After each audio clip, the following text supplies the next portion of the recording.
It is your prisonplanet.tv memberships that fund so much of what we do here in this operation. And then we're more than happy for the TV show after it's aired live, then be leaked out onto the web to tens of millions of people. That's our goal.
It's Tuesday, July 3rd, 2012.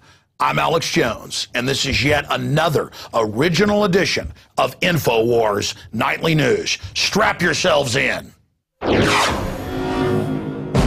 Tonight, the U.S. sends a large number of warships to the Persian Gulf as the Iranian parliament drafts a bill to block oil shipments. Then, a Homeland Security report lists liberty lovers as terrorists.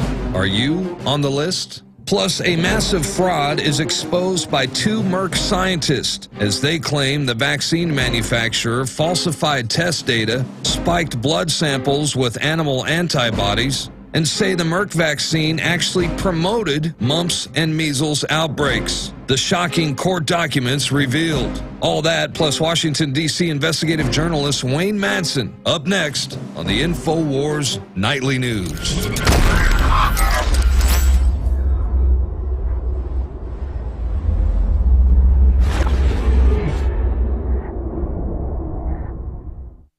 And we are back serving up the antidote to the vicious cobra poison of the New World Order. Free humanity versus this 1984 system. The spirit of 1776 versus the system of the New World Order. And we all know heart and spirit and passion and goodness will overcome this control freak grid.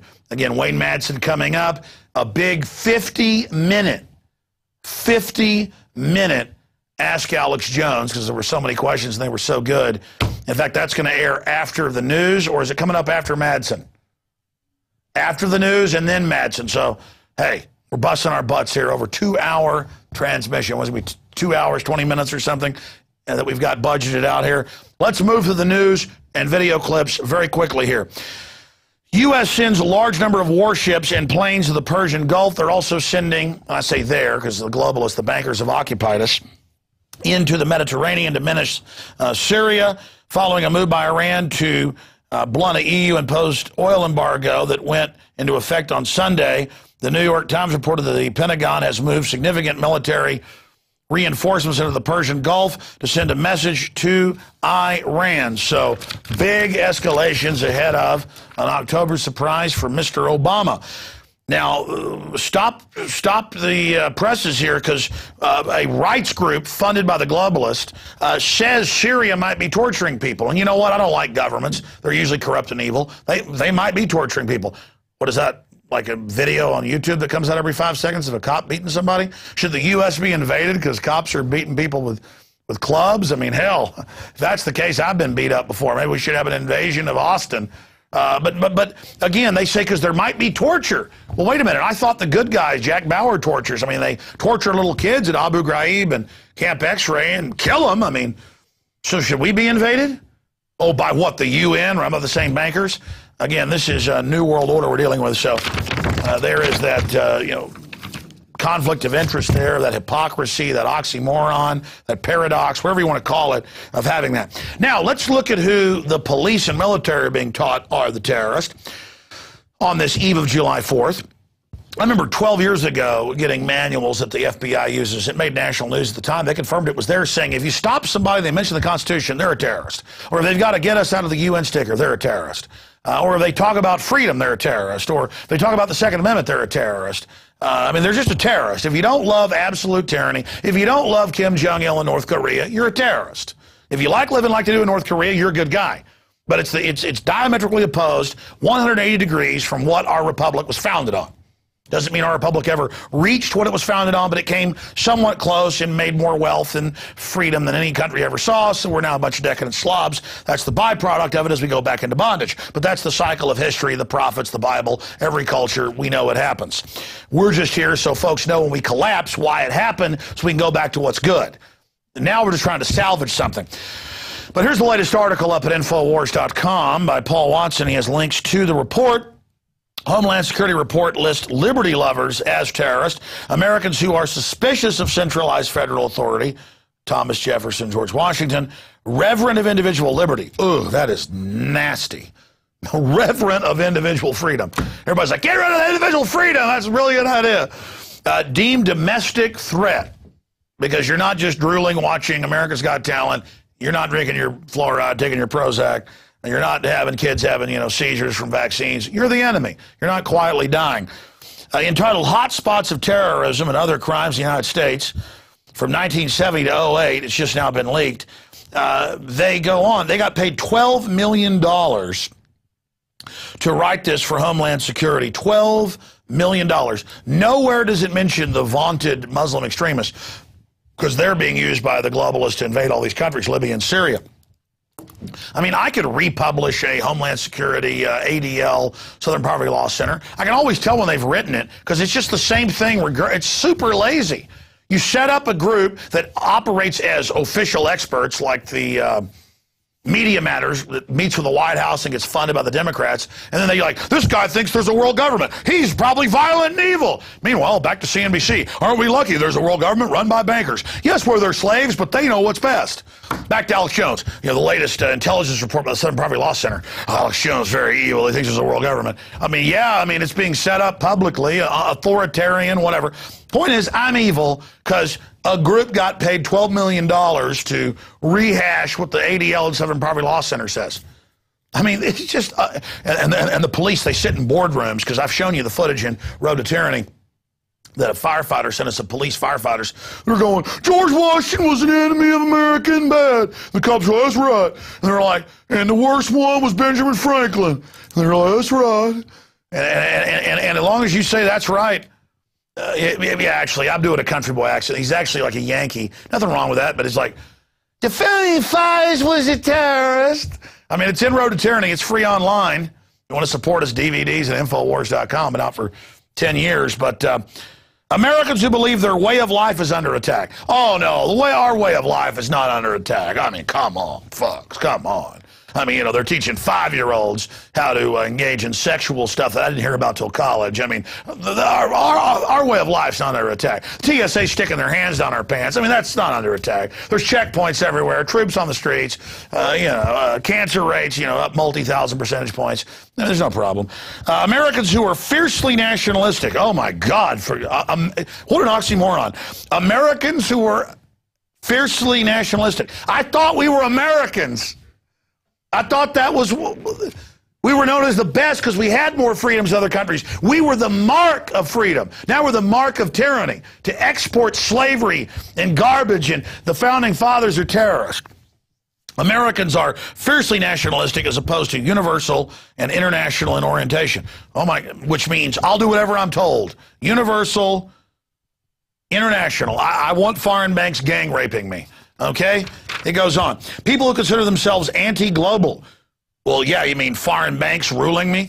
Presumably those who are wary of loss of American sovereignty. Americans who are suspicious of centralized federal authority. I mean, like, Declaration of Independence. Americans who are reverent of individual liberty. Oh, my God, they're reverent of individual liberty. I mean, this is truly, I feel like the FCC should shut me down even saying words like reverent of individual. I mean, imagine the cops are being given this so they can, it's very horrible. People who believe in conspiracy theories that involve grave threat to national sovereignty and or personal liberty. Yeah, they're saying we're terrorists if we want liberty, but then if we're concerned they want to get rid of our freedoms, we're crazy, though. You have to understand. I mean, this is written like Kurt Vonnegut's satire, like to write this to wake you up. I mean, it's so ridiculous. There you go, folks. You heard it here first from Evil Terrorist. Get that article out to people. It's not satire. DNC chair, non-compliance with Obamacare will not be tolerated. They go on to say the IRS now gets to know about small businesses' entire payroll, the level of insurance coverage, and gets to know if someone is not just a primary breadwinner in your house. Now, the Solicitor General, the court ruling, they all say it's a tax to private banks. They can lower the quality of care, charge you more. That's the New World Order model. Corporatism, fascism, packaged in socialism. Socialism leads to fascism in the real world in every case, not the other way around. They'll either have a counter-revolution against the socialism to bring even more centralization, but point is, that's not what you're taught in the textbooks, who are written by liars and deceivers. Or we have a clip of her saying, well, the IRS gives you a penalty and a fine, no judge, no jury, but it's not a tax, even though they say it's a tax in the bill, which we told you 2 years ago, which was a conspiracy theory, which they now admit, but it isn't true. And the tanks weren't attacking Waco. They said, come out with your hands up. They came out on the flare footage and shot them. Don't run, we are your friends. So, lay down GI, you've already lost. I mean, government does not lie, ladies and gentlemen. I want to admit now, I've been a criminal. I've been a thought criminal, and I have actually said on air that you shouldn't trust government. My God, I'm a terrorist. Ooh. Let's go ahead and go to our new leaders saying we need to pay our fair share and be responsible when they say so, and go to these death mills that kill hundreds of thousands a year. Most dangerous place to be. It's not even a highway, it's a hospital, but you're going to pay them money. Here it is. It'll be administered by the IRS. It'll be collected on April 15th. Why can't you acknowledge that it is, in fact, a tax? Because it's a penalty. It's not a tax. It's a penalty that if you decide to be irresponsible and continue to refuse to carry health insurance and make us all pay for your being irresponsible, then you can do that. You know, we're not going to actually require that you have health insurance. What we're saying is if you choose not to carry health insurance, then you will be assessed a penalty that will be assessed on your tax return, and that affects about one... Well, she's in charge. You heard her. They collectivize things. Now they can control what you eat, what you do, and track it because we're all paying for it. See, that's the collectivist nightmare. Hey, you're in a socialist system now, but it's fascist profits. It's socialist down here, but combined up to them that are exempt. See, it's the two that work together. And by the way, top political scientist Georgetown said that real quickly as well for all the mental midgets that believe what they were taught at college. You didn't get the above PhD level, okay? You live down here in the false matrix of communism, socialism, fascism being different. And I guess Jim Jones served up cherry, pina colada, and grape Kool-Aid. It all had cyanide, so I guess there is kind of a difference. One's red, one's clear, one's purple.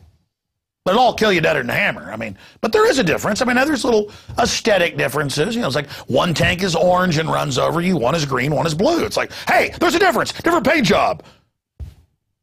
And people are like, oh, yeah, I got a choice, Republican, Democrat. Ooh. You know, I'm sorry, you know, that mama didn't raise a fool. I'm sorry I read all the, you know, real documents to understand this. Here she is saying it's no big deal. It's like what Romney did. I mean, it's the model. I mean, Romney, I mean, banker, but here it is. Why is the IRS administering this if it's not a tax? Isn't that their job to impose taxes, to collect taxes, to punish people who don't pay taxes? Well, because administratively, that's that's really the easiest, most basic way to do it. It's the same way that they do it in Massachusetts, the Department of Revenue in Massachusetts. That's enough. Shut her up. Shut her off. Just get it out of there. Here it is. They already hired thousands last year. Now they've hired thousands more, 16,500 new enforcers total. Representative Kevin Bundy, a Texas Republican, warns the IRS will hire them. And they've announced it, and you've got Agent Smith there. I mean, come on. They set it up in 1913. They collect for the private Federal Reserve. That's who you buy your, predominantly your health care through. That's who owns most of the big insurance companies. What's wrong with this? Oh, let's shift gears into who runs the whole New World Order, though. RBS and Lloyd's draw into rate rigging scandal, and they've got all these big bankers having to resign for rate rigging all over the Western world, including the United States. But the Prime Minister is saying they shouldn't get in trouble. Just rig the rates so they get government bailouts at 0%, then loan it to you at 10, 20, 30, 40% or more. So they're nice people, though. I mean, Bloomberg, wash trading by high-frequency firms said to face U.S. scrutiny. It's like, you made trillions, we'll slap you. And they trade with each other, driving it up and then selling it off, knowing, and it's computers that they own on both sides, manipulating the entire thing. I mean, it's all a giant con game. And you go to work somewhere and they make you invest part of it in a 401k and then steal it by inflation. You're never getting Social Security, you're getting nothing. They're going to gut everything. They've said it. But doesn't matter. You're not going to believe it. People will, as it gets smaller and smaller, stay in the Ponzi scheme just because, well, there's something. I don't want to lose it all. You ever heard of, cut and bait, ladies and gentlemen? And it goes over all of that. Banks inflated value of CDOs by selling to themselves. There's another report on that. I mean, that's just how they do it because the sucker's born every millisecond. Continuing, Merck vaccine fraud exposed by 2 Merck virologists. Company faked mumps vaccine efficacy results for over a decade, lawsuit says. Well, of course, I mean, they don't even really fake a lot of it. The actual inserts say, doesn't protect you from MMR, kills you, but so what? Or gives you narcolepsy or gives you other brain disorders. Hey, what's wrong with that? Merck knowingly falsified its mumps vaccine test results to fabricate a 95% efficacy rate. Well, yeah, it's like California with whooping cough. Turned out most of the cases, they admit this, but it's back of the paper, were from the vaccines. They're like, we're having hundreds of cases. Yeah, because it's like the polio shot, giving the kids polio in India. It's like, yeah, 46,000 got it, a bunch of them died. That's why we need to have more shots, because it's killing people. But the vaccine did it, so we get more. The GMO kills the beast. We got to plant crops that are for the refuges so they don't eat it, and the other bugs are dying because we have to feed the corn that kills bugs to you, and the bugs aren't supposed to eat it. But there's nothing going on. There's no world government, even though we're announcing it. Everything's fine. Okay, let's continue here. We have a video here of the crackhead Olympics, ladies and gentlemen. We're seeing more and more of this, people hopped up on designer drugs, who knows what mixed in. And don't worry, though, the police are ready to deal with it. And you got a naked guy, don't call an ambulance, be nice to him. You want to tackle him, you want to taser him. After all, it's been a boring day. You signed up to be able to do that, Andy Griffith wouldn't do that, but hey, he's dead. It's like they say God's dead, Nietzsche. Well, Andy Griffith's dead. It's like a symbolic thing. He's given up the ghost. And now Barney Fife on steroids is in control. Lock up your women, lock up your children. Here comes Andy Griffin, and here he is, the crackhead Olympics.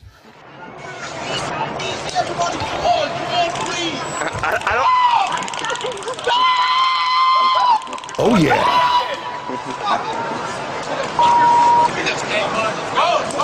Jeez, man. Everybody just sits back. Jeez, man. And it's a longer video. The guy's, just obviously has a chemical imbalance or Lord knows what. It doesn't matter, though. At the end, they get him. That's all that matters. They have another victory against Al-Qaeda. Okay, Andy Griffith dies at 86. Happy trails, buddy. Really enjoyed all your work and the fact that you were wholesome and good. Something that's known as Al-Qaeda today. So with him dies more of America. Doesn't matter. We've got squidbillies who are evil people that don't want to drink fluoride because they're conspiracy theories. I saw some idiot commenter going, you need to stop bashing the squidbillies. I did one video years ago. Its whole episode's how gun owners are scum with buck teeth rotting out. And now if you don't want to drink fluoride, you're a toothless idiot. Now, I'll assure you, the people living in the Appalachians, they're drinking their fluoride, pal. And getting their kids sterilized, too. So are the poor folks on the east side of Austin where we live. Here is CBS News former President Richard Sallant. Our job is to give people not what they want, but what we decide they ought to have. Absolutely, Squidbillies. Drink some more fluoride. We'll be back with Ask Alex. I guess that's me. And then we've got Wayne Madsen coming up. It's a big run-up to Terrorist Day, July 4th. Stay with us because, well, you saw the federal reports. People that don't trust governments that want to take their liberties are bad. So we're bad. We'll be right back.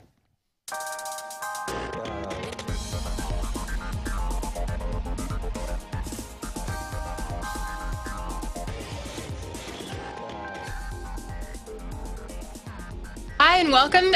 I'm Kristi Hightower from Planet Infowars. I'm here with Alex Jones to answer your questions from the Ask Alex group on Planet Infowars.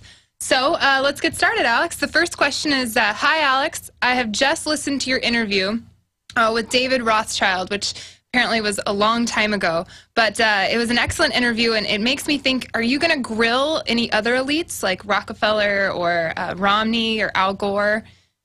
Any plans for that? That is a fantastic question. We were able to get the heir of the Rothschild fortune, one of the top heirs, David de Rothschild, on because he had a book coming out that showed polar bears that couldn't swim dying, and give Al Gore all your money, right. give the Rothschild Carbon Exchange that they own money. That's who runs it. Like Australians, it's the only country to fully implement it. Pay money to them to even live. So, oh, you're Rothschilds. We pay you money. How do we pay the banks money now through health care? It's a tax directly to them. I mean, just incredible. 35 million Americans being forced on. And people ask, how did you get Rothschild? Well, I'm telling all the radio producers out there, people who, well, I mean, radio producers know, but people who don't understand on the internet, some said, you must be working with him. You got him on. No, he was doing a book tour. And that's how you can get famous people on, is when they've got a book out, you can call their publicist or send it, and they just put you in the queue. So it was supposed to be a 10-minute interview. But once I baited him and said, oh, you're going to hang up. Oh, you're scared. He stayed like 35, 40 minutes. And he said insane things like, oh, my gosh, the reason that the ice caps of Mars are melting is because it's closer to the sun than Earth. Because I said, hey, if we pay Al Gore carbon taxes, he stop the ice caps of Mars from melting? And he said, no, that's preposterous. It's closer to the sun. That's why its ice caps are melting. And, of course, everybody knows it's Mercury, Venus, Earth, Mars. Exactly. Not Mercury, Venus, Mars, Earth. Right. So it just shows the incredible hubris of these people. And here we are 5 years after I interviewed him. And, of course, that's famously also a clip of that's in my film Endgame. It's been totally exposed and blown away. By the way, this is totally unscripted. Usually she comes in and I kind of have 10 seconds to look at the list. I didn't even look at it, didn't even know about that first question. No. So I can't wait to hear what the next one is. Whacking them out here. I'm sorry. These are almost good brainstorming sessions. That is a major thing I want all the producers to go after. And that's why when we hire all these new reporters, and the great work you're doing is you guys can just go after whoever you want. And you've seen them setting up all these mini studios with lights and cameras and Skype. You're going to be able to just get somebody on, interview them. Awesome. And people are going to get bonuses. We're free market when they get big people on. So you're welcome we're going to set up subsidiary names. We're not lying, but it's a subsidiary of Infowars that isn't as known, so that you can call the publicists up. The problem is we're now known. So if they're not a fan, they're not coming on. It's like today, Chris thought to call William Shatner, never even tried to get him on. He calls, gets his head guy on. Oh, yeah, we know who you are. Oh, yeah. Yeah, when he gets back, he'll probably come on. So that may happen. So it's almost, it's random. You can call interesting scientists, who knows. A lot of them are already listeners, whether they're artists, poets, journalists, the famous journalist, Pulitzer Prize winner, Chris Hedges, who is suing over NDAA and actually got it partially overturned. Awesome. We called him. Turned out he knew who we were, liked the work we're doing. He's like a liberal, but he's a real liberal. He's against tyranny. Not, oh, well, I like Obama's tyranny because I'm a Democrat. Right. But I don't like Bush's tyranny because he's a Republican. Segment. So for our producers, because all we've got right now is Chris, who's great, but he's overworked. He's even running the board some, dealing with my media things, and he's doing a great job on the radio. We've got John Bound getting into producing. You can start getting into producing. And basically, whoever wants to can. And it isn't just going to be Alex Jones who interviews the cool person. It can be Kristi. Awesome. It can be Aaron Dykes. I mean, that's what Infowars is about. It's not just empowering our reporters and people, but you, by our example and others' examples, leading. Look at Luke Radowski from my example. Speaking of confronting people, that was the last part of the questions. I had a whole brainstorm when you asked that. That's why it's so good for me to get. That's why I love getting questions originally when I've never seen them, because then it's that original, excited, neuron-firing thought. I've noticed when I've seen a story 2 or 3 times before I get on air, by the time I get on air, it's old and I don't want to read it. Right. It's very strange phenomenon. So that's what I love this. In fact, I'm thinking about having them come in every day, like Chris or somebody else, and sit there while I'm on the radio and say, all right, here's the questions from Twitter. That'd be awesome. Or here's the question from planetinfowars.com. Yeah. And so that it makes me get out of my pattern of just ranting, mad at news. I mean, I read almost all these articles the day before I even got here. Then I am the guys, they printed them off. I got here, never even opened most of these files. Economy, world news, stuff I was all angry about and ready to talk about with understanding of, and I got here and never covered it. So I've got to figure out some way where maybe I should start doing my radio show at 9 a.m. Just keep going. And instead of getting up at 6 a.m. and reading it all and then getting mad and coming up here, I can get here and actually maybe have a show where it's up on a big screen and I'm just analyzing it fresh right there. There you go. I'm having an epiphany here right now. Yeah. What was the other point? One-on-one. All of you can get out with a camera and confront globalists. We live in Austin, Texas. A lot of globalist bigwigs, but also good people. A lot of famous people, interesting people come through Austin. We've just got to check the newspapers about when they're at Book People, when they're at Barnes & Nobles, when they're at even at a theater or something, because we can get in because we're press. We should be sending our reporters out to that. Absolutely. Austin's now a world-class city, but it's nothing like D.C., L.A., New York, Chicago, where activists that are there, and we probably want to get some reporters and all those. I mean, we already have them, but reporters that actually work for us can go out and do that as well and really just give us unlimited coverage. Yeah. So big things are coming to the InfoWar. You've only got about 20 questions. That's one of them. Let's go to the next one right now. Moving right along. Alex, have you ever looked into the KGB files that were released in regards to the infiltration of the Vatican? It seems funny that the 3 of the last of the 4 popes have had to ride behind bulletproof glass, and yet the present pope does not. Any ideas? I know there's a lot of... Yes, I actually did. I even read a book on that years ago. I even had a guest on, and I did look into it. Regardless of whether the Vatican was good or bad in the past, it is infiltrated with all sorts of globalists. And you can really see the power of what was the Vatican being deconstructed right now. And you can see the globalist media demonizing and attacking it. And I'm not Catholic. I come from a famous family of Protestants back on both sides of the Mayflower. But regardless of that, so I'm not defending, Catholicism or whatever, but I'm not bashing Catholics. I know a lot of Catholics that are good people that really stand up against tyranny. If you look at the media and how they operate, there's no doubt worldwide there is an attempt to bring down Catholicism, because it's got all these religious systems and Christian systems, but others have to be brought down for this. The state is God model. And the new sacrament isn't, go to the church and take communion. It's have the TSA abuse you, stick their hands down your pants. And instead of offering your children to Moloch, you offer them to the TSA pervert. You offer your grandmother up to them. And so that's the new God, with the drones and the big government buildings and, all the announcements and government-run health care. It's all about the state is God. And that means the special corporate interest, the bankers that have captured our country through fraud and bragged that they've done it. Like on that CNBC clip, did you see that? Yeah. Where they said that, the bankers now rule you, world government's good. But I thought that didn't exist. But then you also have the Vatican involved in 57 setting up the original euro, the Treaty of Rome. So it's all of these powerful institutions behave the same. It's just that they're sometimes at odds with each other, but then not at odds with each other when it comes to feeding off the public. Yeah, they give us issues to just keep us busy, I feel like. I think in the final equation, all big institutions become corrupted, and most historians will tell you that. It's individual mavericks that are... I had Serpico on the radio today, famous cop that exposed drug dealing, and they shot him in the face and all the rest of it. Yeah. And it turns out he's a listener of the show. We called him up a year ago. He goes, I listen to the show sometimes. Yeah, I want to come on. Came on again. And he's like, I visit Infowars every day. I love your site. But he made a point about how he's run into police all over the country, police chiefs, but also in Europe, who have routed out corruption, and it was because they were in college and read his book about what happened, or saw the Al Pacino movie, and realized it's not about shaking people down and making money off drug dealers who live in a bigger house. It's about really helping people. Right. And so he was saying today, be an example, inspire people. And so whether you're in the Catholic Church or whether you're in the Baptist Church or whether you're in the military or whether you're in corporate America, whether you're a bureaucrat or a school teacher, don't make excuses about the corrupt system you're in or who's up on top of it. What you do that's right changes that. I mean, it's a real battle between good and evil, and it's what we all do individually. So when we say, oh, it's corrupt, I'm going to leave it alone, you're giving power to the evil. Yeah, a lot of people have been asking, there's a general question actually, like what do we do? And the great response that you seem to have is the little things. It's the little things like making copies of your DVDs, sending out like flyers, just talking to people. Well, take planetinfowars.com.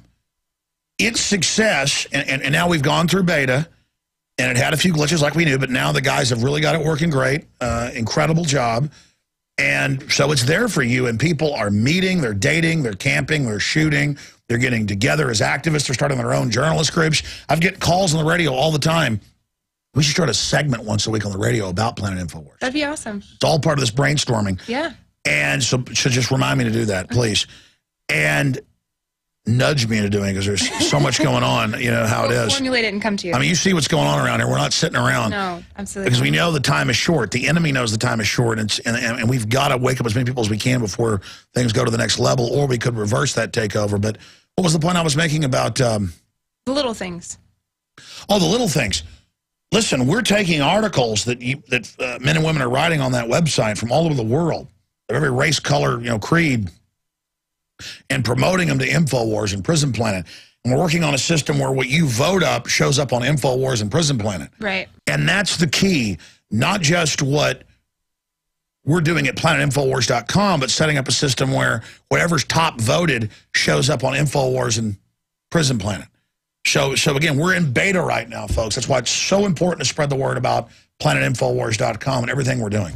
Absolutely. Absolutely.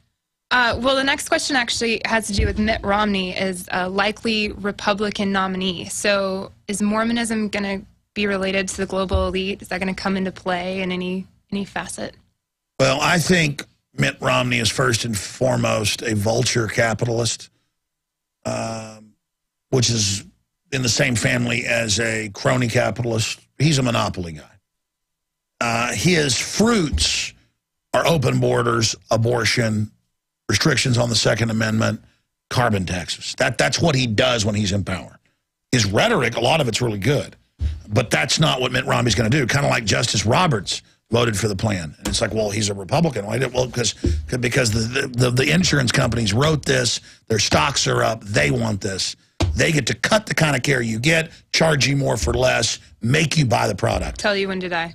Tell you when to die, the death panels, exactly. Well, yeah. Kristi, it's not just me ranting. Give us your take on all this. You've been here about a month. You're doing a really great job. Got a lot of energy. We've kind of just thrown you in the deep end.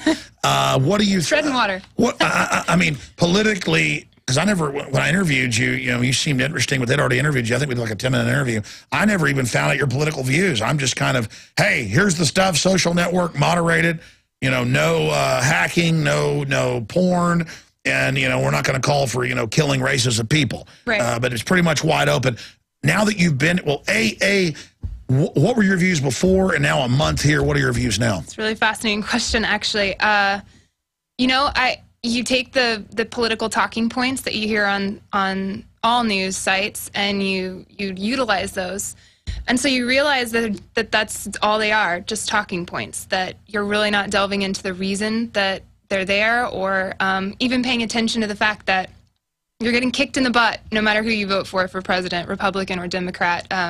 It seems to just keep going in that one direction no matter what's going on. So politically, I would have to say that I was very close-minded in terms of understanding how the world worked. I'm still not there, but yeah, it's eye-opening, especially moderating comments. You see what people are saying, and you see what they're... But you're totally already there. I learned so much from the comments, how trolls operate, Absolutely. but also nuances, how smart folks are, the points they make. Serpico said that today. He said, I love going to websites and reading the thought-provoking ideas because people, there are a lot of smart folks out there, and there's the system and the trolls like, don't do that. But you have, I mean, you do have deep understanding. I mean, everything you always say really has piercing clarity and boiling it down. I mean, I could spend an hour trying to describe something, but you just did it. The mainstream media wants something to be one-dimensional instead of, two-dimensional. They don't want you to look layers within or even ask, where does something come from? Well, what's fascinating is actually my fascination with the healthcare industry. I actually was pursuing to go to med school before I got this job. That was one of my aspirations. And I've decided I don't want anything to do with the allopathic system. I think it's all about pharmaceuticals and pushing this Agenda 21, essentially, which at the time I had no idea about. But the idea being that people just want a pill. They want everything to be fixed, but they don't want to figure out what the source of it is. They don't want to figure out, like, it's their food, it's their water. And the idea, I honestly never knew about fluoride before I worked here. I never really crossed my mind. I heard about it being good for your teeth, and that was as far as it went. But in my own health, like reading health medical journals and things like that, I've come to the conclusion that essentially nobody cares. Like, nobody cares enough to ask those questions. And then coming here and it's so stupid because these people that don't care, it's affecting their family. Absolutely. And it's mind-boggling to think that nobody would even ask that question. And then when they do, they're discouraged. See how smart she is? Do go on, Alex. Oh, do go on. No, you're doing a good job. No, I'm serious. Everybody's got it. And I'm the same way. I'm self-deprecating, but we all recognize inherent truth, and we recognize we're not getting it from the mainstream media. I mean, they'll be accurate about a plane crashed here or there was a fire there, but they'll take some issue about, well, Assad's mean, and we're going to get rid of him. And it's like, but you admit you're using Al-Qaeda on him. I mean, I'm no rocket scientist. You're telling me give up my way of life and be a slave because of Al-Qaeda, but you work with them? Right. I mean, that's all I can talk about. It's just 9/11 being an inside job, all of it. I mean, there it is, just proof. Well, I hate that terrorists has become one of those, like gourmet as to food. I mean, it's overused, and it's a fear monger. Yeah, like Chef Boyardee dog food crud, and it says gourmet, and it's got a guy with a white hat on it, so it must be really good. Absolutely, and that's what they've done with terrorism. In the name of fear, you're willing to give up all your rights, like starting with the TSA, like those kind of ideas, those kind of issues. Exactly. All we're doing is unplugging from this BS system. It doesn't even mean we have all the answers. How many questions are we? I've got to leave in. I think we're at question 3 right now. I've got to leave in 20 minutes to go see my grandmother. Okay. That's right. I'm a good person on Friday night. I'm going to see my grandmother. Filet mignon and everything. That's right. I only see her about once a month. She likes steaks, and I'm going to bring her a steak. That's awesome. You actually heard me. I ordered. You were coming in there, and I'm like, so my wife said, honey, will you get her a steak? Because she likes a steak. So we're all going to drive over with the kids and hang out with her. That sounds fun. It's about all my grandmother will eat. She hardly eats. I tell you how that woman, she doesn't eat anything. Like a bird. Yeah, she is like a bird, but you bring her a little fillet, she'll eat it. Oh, yeah. Anyways. Well, the next question actually is it's from Ian. He says, I recently saw a picture of a drone that was used in a news article. On the back, it had a NASA symbol. And I know that NASA has stopped sending ships to the space station. Does this mean that NASA is no longer doing that, and instead they're working with the National Defense? Well, great question. NASA, since it was set up under the office of the president in the late 40s, has always been a military operation. And so much of the secret government is actually under NASA. The space program was only their PR campaign to sell you on budgetary funding. Conservatively, it was about 80% until the last few years of NASA funding went to secret projects. Like, secret launch of NASA. Now it's over 90%. And the 1930s technology of Wernher von Braun, was the big Nazi expert. He drew and designed the space shuttle in the 30s. Right after Hitler had come to power. He became his head of projects. So he came over to the U.S. in the 50s. He was taken actually after World War II in the 40s, 45 to be technical. And you've got the Goddard Space Center. He was also a big Nazi. So, and it wasn't just Nazis in that. It was Nazis over intelligence. They said, we like your model. You're the boss. So they actually took about 14,000 top Nazis over here to run everything, including nerve gas. Paperclip? Is that Project Paperclip? Proper, yeah, exactly. A rat line, paperclip. But they also would have the Nazis run the programs to they'd bring some young troops in and nerve gas them in a chamber just to have the Nazis see if they could get U.S. doctors to go along with it. Well, we've got to kill these troops because if we get hit with nerve gas, millions will die. And, you know, it's for the greater good. So they killed foster kids, everything. But the Nazis knew it was like how to get somebody into evil in the name of good, you know, the greater good. Like that film on vaccines that we carry at Infowars.com. It's called The Greater Good because that's the big sick joke. But it's a whole other area of discussion. People are like, oh, we don't hear about the Nazis or the ultimate evil all day. No, there's lots of evil governments, but the Nazis, the system they developed came out of eugenics in England, and the government here was a big fan of that predominantly. So, the Nazis were like rock stars, and they took them over here and put them in everywhere. But to answer the space program question, NASA's involved with Google, NASA's involved with the NSA. NASA is just kind of a PR name. Because everyone thinks it's cool to go to space. I mean, it's kind of like a NASCAR guy has got all these patches on him, and the big patch on the shadow government's NASA. But it's a bunch of patches that make up the shadow government. You should draw something like that. I wish, yeah. But I like all your doodlings. I mean, it's more like Space Command. Space Command's actually over the whole military, Colorado Springs, NORAD, all of that is, NASA's just one logo of the secret government.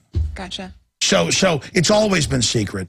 And now, since you're not into space travel, it's not cool anymore, they'll show you simulated space travel. It's all drone. Hundreds of drone Black Manta spacecraft, DU Sabo rounds, meteor guns, decapitation networks to be able to knock out every world leader in 1 hour.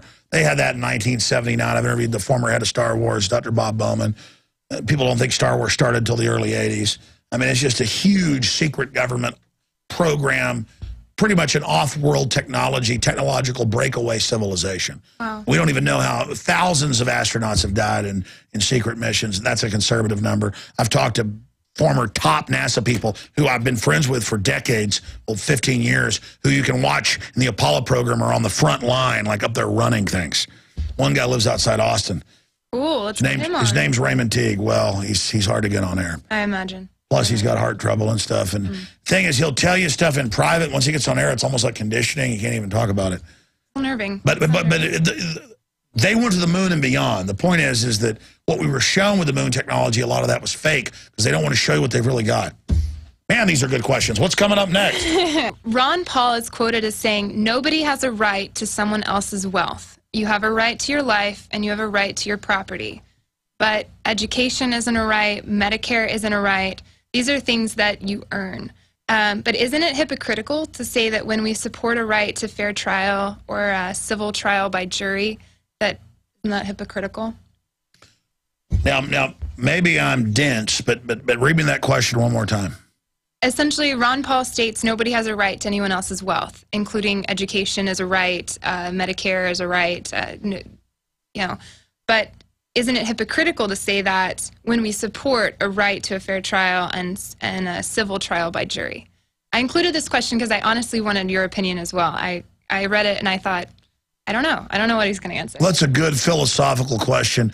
There are all these anarchist capitalists that just say no state, no nothing. Well, I mean, humans organize themselves. Absolutely. The question is, how do you organize yourself?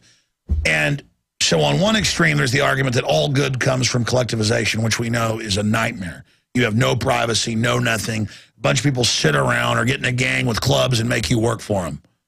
That's what it turns into. Someone essentially takes over at some point. There's always, exactly, that creates a power vacuum. It always reverts back to the law of the jungle. So it's better to have good people organize themselves into an agreed-upon super limited government to protect themselves from the next country that's a big centralized government that wants to come and make them slaves. Gotcha. And that's the 1776 model. And so if you're going to have a limited government, the individual better be involved and better show up as the final checkmate in the grand jury and the jury, which you're supposed to be able to vote, but also grand jury, the regular jury, and also the cartridge box. So there's a lot of ways to vote, and we're supposed to be the judge of the law, as well as do we think this was right morally. It's called jury nullification. So people that look at Ron Paul and say, that's not libertarian enough, I shouldn't have to go to jury duty. Well, no, what you should look at is how they've turned the juries into puppets being instructed by the judge instead of the other way around. And if you study our system, that's what we're at. I mean, I'd rather beat the government health care first and beat the gun control and beat the, the globalization and all of this and the corporate welfare before I sit around and say, well, let's just get rid of juries. Because the globalists actually are funding one arm of the libertarian movement to do just that, an absolutely extreme mode that they only implement in certain areas where they want to be able to get away with what they've done. So it's a balancing act, but obviously more liberty, more what you want is to make people be more self-sufficient, because history shows that develops greater individuals, okay? The systems that seek to destroy individualism are nightmarish and colorless and dull. But now they've already put people in a zombie state, dumbed them down, made them so unhealthy that you have to, as Ron Paul says, you're not going to get rid of it overnight. Yeah. You're not going to just, so we're just trying to pull out of the gravitational pull of giant, like the sun, of giant government, total state control. And we're just trying to get the rocket ship out of there. And then we can debate after we survive what we're going to do. But sitting back and going, oh, I go to an anarchist meeting and I wouldn't be for any government. Really, you drove here on a government road. So you better discuss how we're going to, the system's already built. Right. It is predatory. It's going into retrograde. It's plummeting to earth. So we have to go with something that by increments, we got here by increments. Rome wasn't built in a day. We're going to get out of this by increments. Yeah, you can apply that to your life even. Just like losing weight. Aaron Dykes, you know all about that, right? 92 pounds. Tangy Tangerine. Infowarsteam.com. But that's not that's not the only thing. You had to consciously make an effort about what you did. It's little things. Absolutely. It goes back to the little things. That's the theme. Aaron behind the camera. Hi, Alex. The U.S. has a lot of debt, and so does Europe. So the question is, debt to whom? The big private banks seem to have financial problems, so they can hardly own all of that debt. Is there a global financial black hole somewhere? Maybe you can just elaborate. These questions are just incredible. Where is the debt? It's an incredibly complex question. It gets into monetary theory, how the whole system was set up. But basically, because our monetary system is not in a tangible, measurable seashells or gold or silver or whatever it is, it's fiat. Whoever controls the fiat issuance is king. The Rothschilds say, I care not who is. There was actually an article on Planet Infowars wrote, like I think today or yesterday, just about that. Basically, whoever prints the money is. Exactly. I mean, Lord Rothschild said, I don't care who the politicians are. I don't care who the king is. As long as I control the money, that's all that matters. So basically, you end up having two systems. You've got the real economy, and you've got the, quote, government. But above it, you have the central bankers or the money changers who want to attack the real economy because they're monopolist and want to move it into the government system so it can be moved up to them. But they want to create an illusion and just have the people fighting with the government all day, not looking at that next rail. And I'm oversimplifying this, but continuing just writing on the back of articles here. Show me that one. Sure. Well, I mean, I can do better graphics of this. I mean, this is all. That's okay. We could. No, I'm sure we can leave all this in too. But let's just leave it all in there unedited. But I mean, you've got humanity, you've got productivity, you've got ideas, you've got blood, sweat, and tears, you've got economy, and then you've got government that's telling us that it's there to organize things, but it inherently is unaccountable, destructive, and lazy. That's just what happens. Right. But you've got the banksters that understand this, the technocrats. And they're always trying to get this dependent, shut down, monopolistic, where only their buddies in certain sectors control it. So it goes into government, it goes back to them and back to these guys at the top. But to ask the question is, what is the debt? When a dollar is created, it's not really a dollar, it's a Federal Reserve note now. It's not backed with anything. Right. You have to pay debt back to the Fed for allowing that to be created. Whereas previously, whether it was gold-backed or not, the government just issued it, and the dollar was just a symbol that you could use to exchange goods, which makes a lot of sense if you're not engaged in barter. And this empowers the individual. But instead, with this Federal Reserve System, it empowers the banksters, who are all fraudsters and call themselves the Fed. They're not Fed. Oh, we can trust that. It's the Fed. But again, I'm oversimplifying this. I mean, the basic question is, where is the debt? On average, about 76% of all of the taxes you pay, county, city, federal, end up going into slush funds. It's not even for pensions. It's called the Comprehensive Annual Financial Report. And the 24% or so goes into the budget that we hear about. And they want the budget, the banksters, to always be in trouble so they can have all these ads and TV shows about how you're in debt and you didn't pay enough and things are about to collapse, so that you get deeper in hock to them. It's basically loan sharks. They are fraudsters, so they want to wreck the economy so they can come in with fiat money and buy it up after they've wrecked it. It's very, very simple. But it doesn't produce productive economies. And so if you look at Greece or any of these countries, they bring in a welfare system to create a dependent class who will beg for money and riot if they don't get it. But that's always blamed for the shortfall. It's almost never the shortfall. The shortfall is that the banksters will also put their people in, Goldman Sachs and others, into Ireland, Greece, the U.S., Argentina, over by Australia, the Kiwi, it'll pop my head in the place. What's the place everybody's moving to? Sometimes I can't think of the name of something. New Zealand. That's all run by Goldman Sachs people, the finance ministers, presidents. And then they come out and say, oh, my God, the public's in debt, the country's bankrupt. But you always notice, oh, it's too big to fail. It's the 6 big banks. It's their 1.5 quadrillion. That's the black hole. So people say, where is it all going? Where's the black hole? Well, that's it. They create the black hole to destroy the real economy so they can stand over it as managers and saviors, making themselves the boss who will get you out of the crisis if you go into debt to them. But the debt was always created by them, and then their people engage in fraud to make you think that only they can protect you. I mean, does that make sense? Absolutely. So, there's the black hole. There's all of it. Yeah, you make the problem and you come in as the hero. Exactly. Yeah. Problem, reaction, solution. There you go. She just boiled it down. You wreck society by design so that you can come in as the knight on shining armor. Wow. That's seriously hateful, evil. Well, they want to be in control. Yeah. Yeah. Well, Alex, I have been wanting to ask you, do you know if they are using the HAARP on the chemtrails? I live in Washington State, and it seems our weather patterns here are getting worse. They spray heavy up here, and it rains about 3 days after they spray the chemtrails. So now they want to bankrupt the country. They admit there's a weaponized weather program. They admit the program's real. A guy got a Nobel Prize in the 90s, early 90s for it. And they are trying to bankrupt this country, like $20 billion to move General Motors to China. Yes, there is a weapons program. They do ionize it. That part's is in the patents. It's real. We just don't know exactly what they're doing. We just know the program's going on. Right. And I've been saying this 17 years. They didn't admit it till 4 years ago. And exactly what all the researchers said, barium salts, aluminum dioxide, and then it's like, oh, yeah, we're doing that, but it's classified.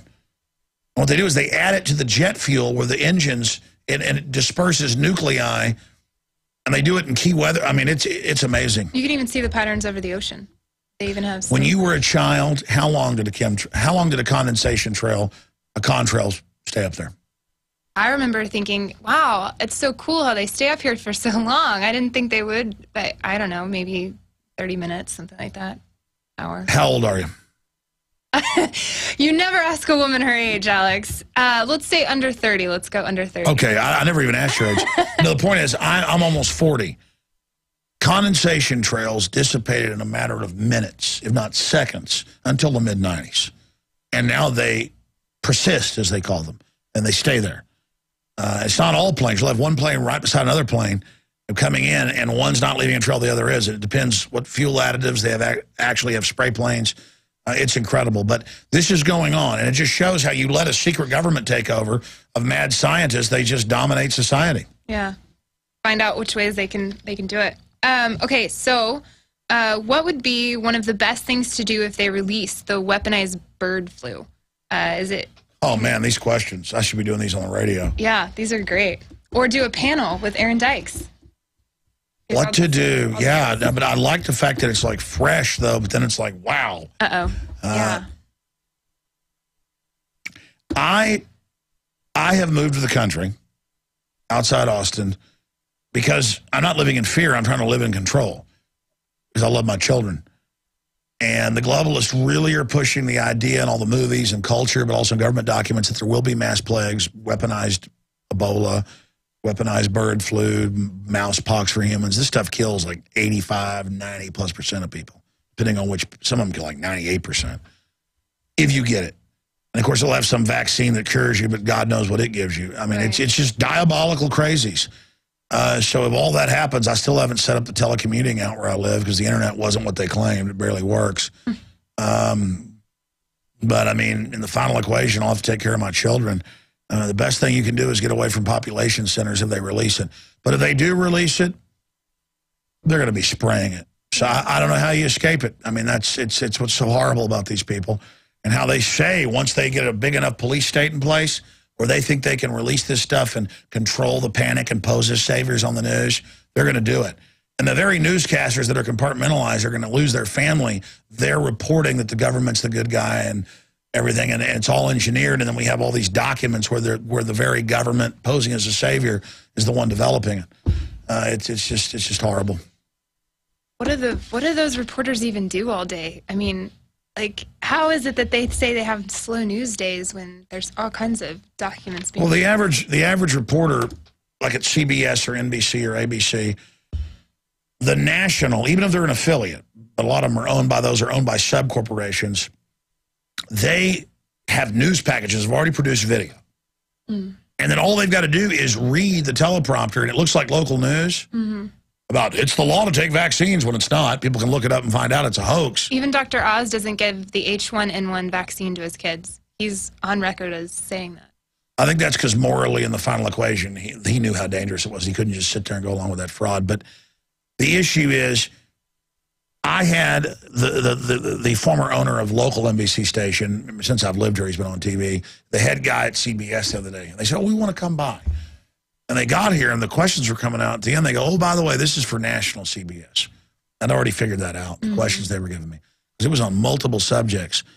And he goes, yeah, a big guru at, CBS wanted me to come down here and ask you these questions. And it was basically the standard, well, you're making a lot of money. Is that what this is all about? But the point is, that shows how local news literally is told, and it's not even owned by CBS. It's just the guru from there. That's his word, says, go interview Alex Jones. To give them, and they're like, yeah, this is going to air nationally. So it's like fund the, head reporter, right, guy that manages CBS here locally, but I think it's owned by like Sinclair. And he's not even a bad guy. He's just, well, you've hit the big time. I've been sent down here by the big guru, and you just see how you think it's local news. It's not, because these guys know, do what the guru says, and go get the report for us, and it's going to air in different regions and nationally. And there they are all day over there at CBS local.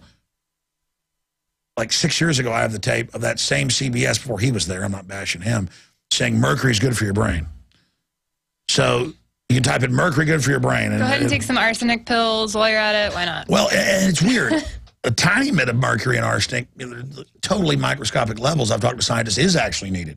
But not in the levels... Do what? Isn't it already in certain foods and things like that? Well, that's it. You need just tiny trace amounts. They're putting thousands of times what you'd want in there. Right. Well, next question, Alex. You say that the elite want a cashless society, but the illegal drug and weapon deals and so on would be exposed if the money could not be tracked, or could be tracked then. So that logic doesn't compute to me. Can you explain it? Well, they've got old programs they're running that are merging with new programs. And that's a point that I've thought about a lot. Regardless, the big mega banks who do launder most of the drug money on record, I mean, just look it up. It's all over the news. Big bank caught laundering $200 billion in drug money. No trouble at all. Bloomberg, $376 billion laundered by Wachovia and Wells Fargo. I mean, just look at these headlines. But at the same time, they want to move to a cashless society because it's even a bigger business to charge you $5 like Bank of America wanted to do every time you use your own debit card. Right. Remember that? Mm-hmm. And Backlash killed that, but once they've got you there, they can track the whole economy. They can shut down whoever they want. They can get rid of the underground economy. But here's what's going to happen with the cashless society. You're still going to have cash. You're just going to thumbprint or face scan when you buy and sell for your sales tax bracket they're going to have you in. It's going to be graduated. And with all the new fat taxes and unhealthy taxes, because we're in socialized healthcare, everybody's paying after all. We have to monitor what you're eating to make sure that once you buy too much red meat, you're charged for it. So this is what they want. We're not there yet, but they're phasing us in to this program, and they're trying to merge their old cash society with the cashless. So they're still going to have cash, and then they'll just waive all the regulations and laws for themselves. Like when you go take $1,000 out of the bank, they go, we're filing a suspicious report on this. What do you want all this cash for? But if you want to put $10 billion in there and you're a drug dealer, well, Wells Fargo will lease the planes for you. And run the drugs. No, I mean, that was on the news. Let me open the door for you. Well, no, I mean, exactly. I mean, they'll go get the planes for you. So, I mean, I've talked to police, and it's been in the news, where they're not allowed to check into a bank where the drug dealers are depositing the money. They're just allowed to bust the drug dealer. That's just some low-level drug dealer. That's just for the facade of busting some, low-level person. Keep the masses happy. Well, you got to do that to keep prices up. You can't have too many drug dealers, too many people distributing. Even if they're your distributor, they call those snacks. An interesting term. All right, last question to you, Alex. Here's the biggest question that can't be answered but will be answered. What will push American citizens finally over the edge? Given that Obamacare was put into action earlier this week, that was quite a riot. What are your thoughts? This is a scientific tyranny run by psych warfare experts in their own words. So they know how to slowly, notice they're going to implement it over years. They're going to take their time killing us. And so they tell us, oh, it's going to be defeated, so we all lay down. Like, oh, NDAA, Obama's going to veto it. He wrote the thing. His lawyers did. He signed it. But he signed it on New Year's Eve, so you wouldn't feel bad. We were too busy doing other things. It's kind of like a shot they give you that kills you, but it feels good when they do it. Like, oh, you're going to have pleasure. You're going to be dead in 60 seconds, but doesn't that euphoria feel nice? So you don't resist them. Or it's death by smiley face. It's like, I'm nice. It's like Warren Buffett always poses with ice cream cones. Most photos, like, oh, ice cream, I'm non-threatening. Or Bill and Melinda Gates are always just superheroes. Oh, we're sweet.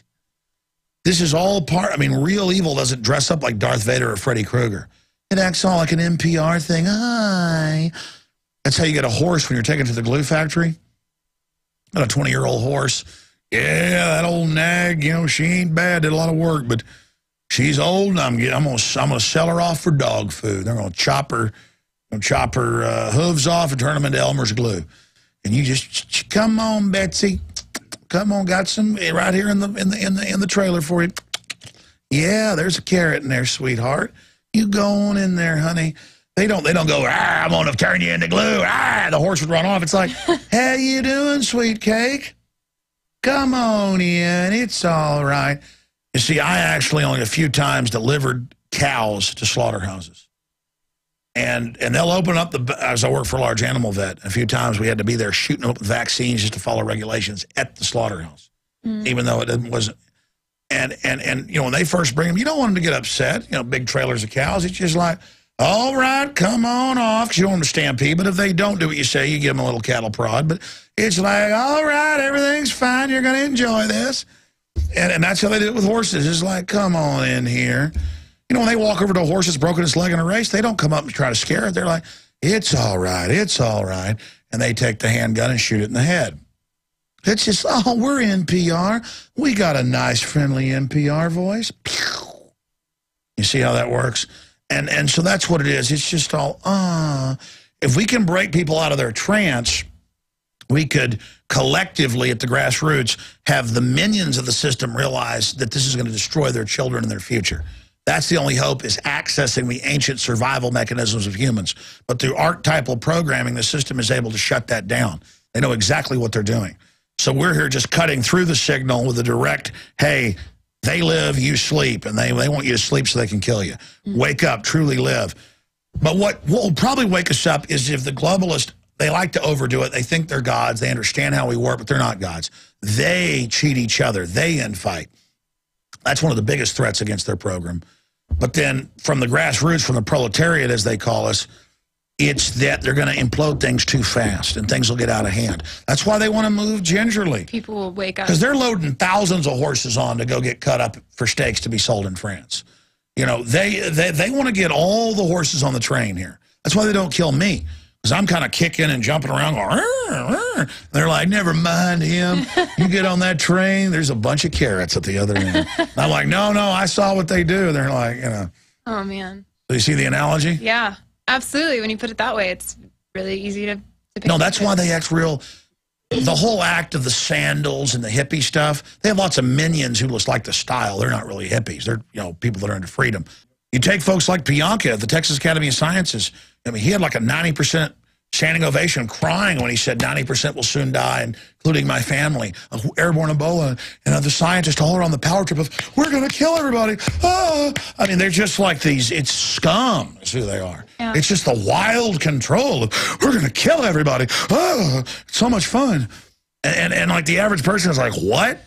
Right. But these are the scientist types selected out of all the scientists that came in who were normal because they liked injecting, you know, things into rats to see what would happen. They were the 1% of the sickos told they were the elite. Those were told, you're not getting a PhD, or, okay, well, you'll just go into this division that isn't actually running things. It was like I never had that J.P. Morgan, or no, it was Goldman Sachs filmmaker. I mean, I didn't even know she'd been like one of the highest people in the company. I looked it up. It was true. After she said it, she made this greater good I talked about earlier. And I was like, you know, it's a master plan to kill everybody. She goes, it's funny. I had a Goldman Sachs, you know, meeting with the, you know, head guy from the big pharma, and he goes, I'm going to make $7 billion this year killing people. And he was getting off on it, and I went and investigated and found out it's true. It's like anybody that breaks through to this level, you're not part of the club unless you like killing people. But see, she was like a high-level Goldman Sachs person making millions of dollars a year and everything, but hadn't broke through to that level. And this guy thought he was comfortable, and he just kicked back in her office. Yeah, we're going to make $7 billion this year killing these people with these vaccines. God, I love killing them. She's like, you're joking, right? No, I'm going to kill them. What do you mean joking? You're a Goldman Sachs high-level vice president, managing director. Level. We're going to kill some people. We're powerful. We kill people. I mean, that's why when Zbigniew Brzezinski, who helped Pol Pot kill 30% of his population, goes up on I mean, people like David Rockefeller in hearings are like, sir, you are like the most incredible person. You're like a rock star. Henry Kissinger's a rock star because he killed a bunch of people. But he did it bureaucratically and wimpily. And they love that whole, I'm ranting here. Last questions here. I mean, I know this sounds wild, but we've broken through to the other side. We've discovered these vampires is basically what they are. They're like a cat playing with a mouse. And I sit here watching them do this to humanity. I don't want to sit here and watch them get away with it anymore. Right.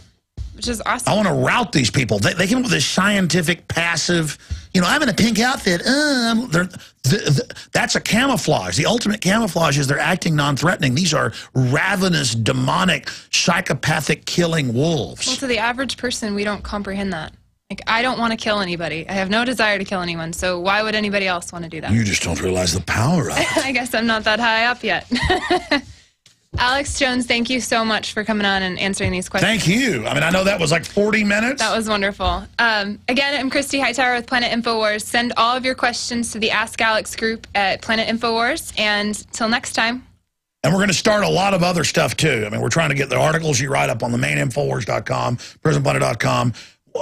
Give us your ideas. Help us spread the word. Kristi, it's good having you on board. Wonderful. Aaron Dykes, you've got something big coming out next week. I'm just going to leave it at that. It has to do with the skulls that were in here.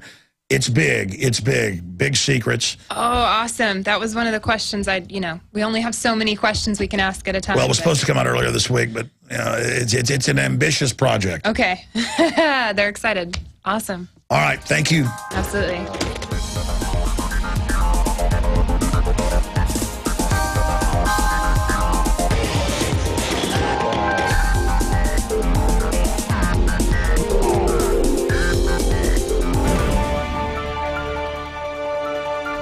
Sick of the globalists, eugenicists, control freaks adding poison to your water and laughing as you get sick and die? Start purifying your water with ProPure. My friends, I've done a lot of research, and the best gravity filter out there, bar none, is ProPure, and it's available discounted at Infowars.com. Its filters are silver impregnated to prevent bacterial growth. There's no priming required. It's NSF 42 certified. Optional fluoride filters can reduce fluoride up to 95%. Easy to set up and use. Doesn't require electricity. Purify water from lakes, streams, ponds, and wells. This filter system leaves in beneficial minerals, which is key. Save money by not buying bottled water and avoid BPA that leaches from the plastic. ProPure is the best gravity-fed filter out there. It's what my family uses. Infowars.com already has the lowest price on ProPure. But if you add the promo code WATER at checkout, you get an additional 10% off at Infowars.com. You can also call to order 888-253-3139.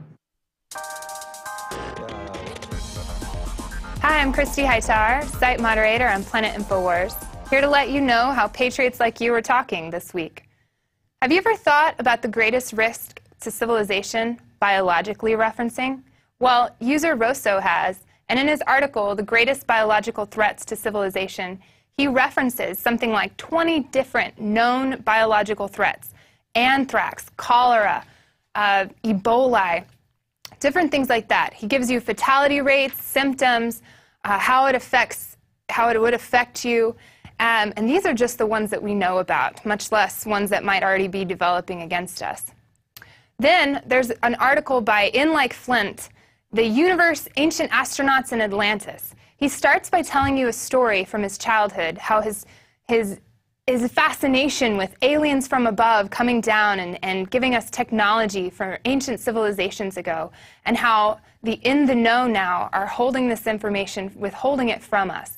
So that being said, it leads me into our last article, Food Stamps, President Obama Wants You on Food Stamps. This is actually a great article for many reasons. Melissa Melton is actually one of the reporters from the reporter contest. And this article was featured on the Infowars homepage, and it's still a featured article.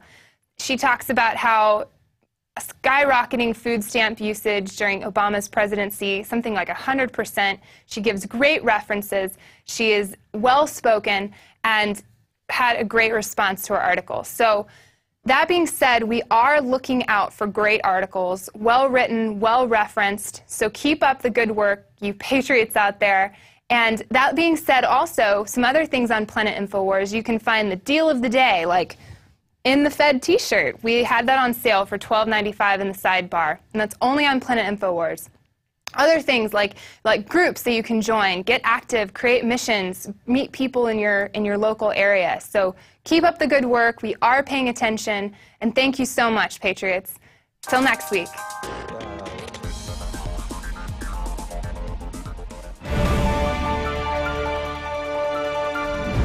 And we are back on the eve of July 4th, 1776. It is the eve of July 4th, 2012. In fact, guys, at the end of the show, after we interview Wayne Madsen, I meant to read part of the Declaration of Independence today, but they printed it in a type so small I couldn't read it, is my excuse. Will somebody print me a bold one of that so that as we end the Wayne Madsen interview, I can engage in sacrilege that makes the globalist so incredibly angry, and I can read part of the Declaration of Independence that is like dousing gallons of holy water on Count Dracula. So we're going to be going over some of that. That's why we see all these news articles demonizing the Declaration of Independence. There's a new article out at prisonplanet.com where a new federal document like MIAC and Homeland Security says freedom lovers. If you just call yourself a freedom lover, really at planetinfowars.com, we have a section called Freedom Lovers for dating, terrorism, and by the way, you know, the IRS is going to enforce the new Obamacare, which isn't even really socialism. It's a direct tax to the insurance companies owned by the big banks. Now, Wayne Madsen joins us now, and he has written a new book that is quite a page-turner. In fact, I've got a copy of it in there. The Manufacturing of a President, the CIA's insertion of Barack H. Obama Jr. into the White House.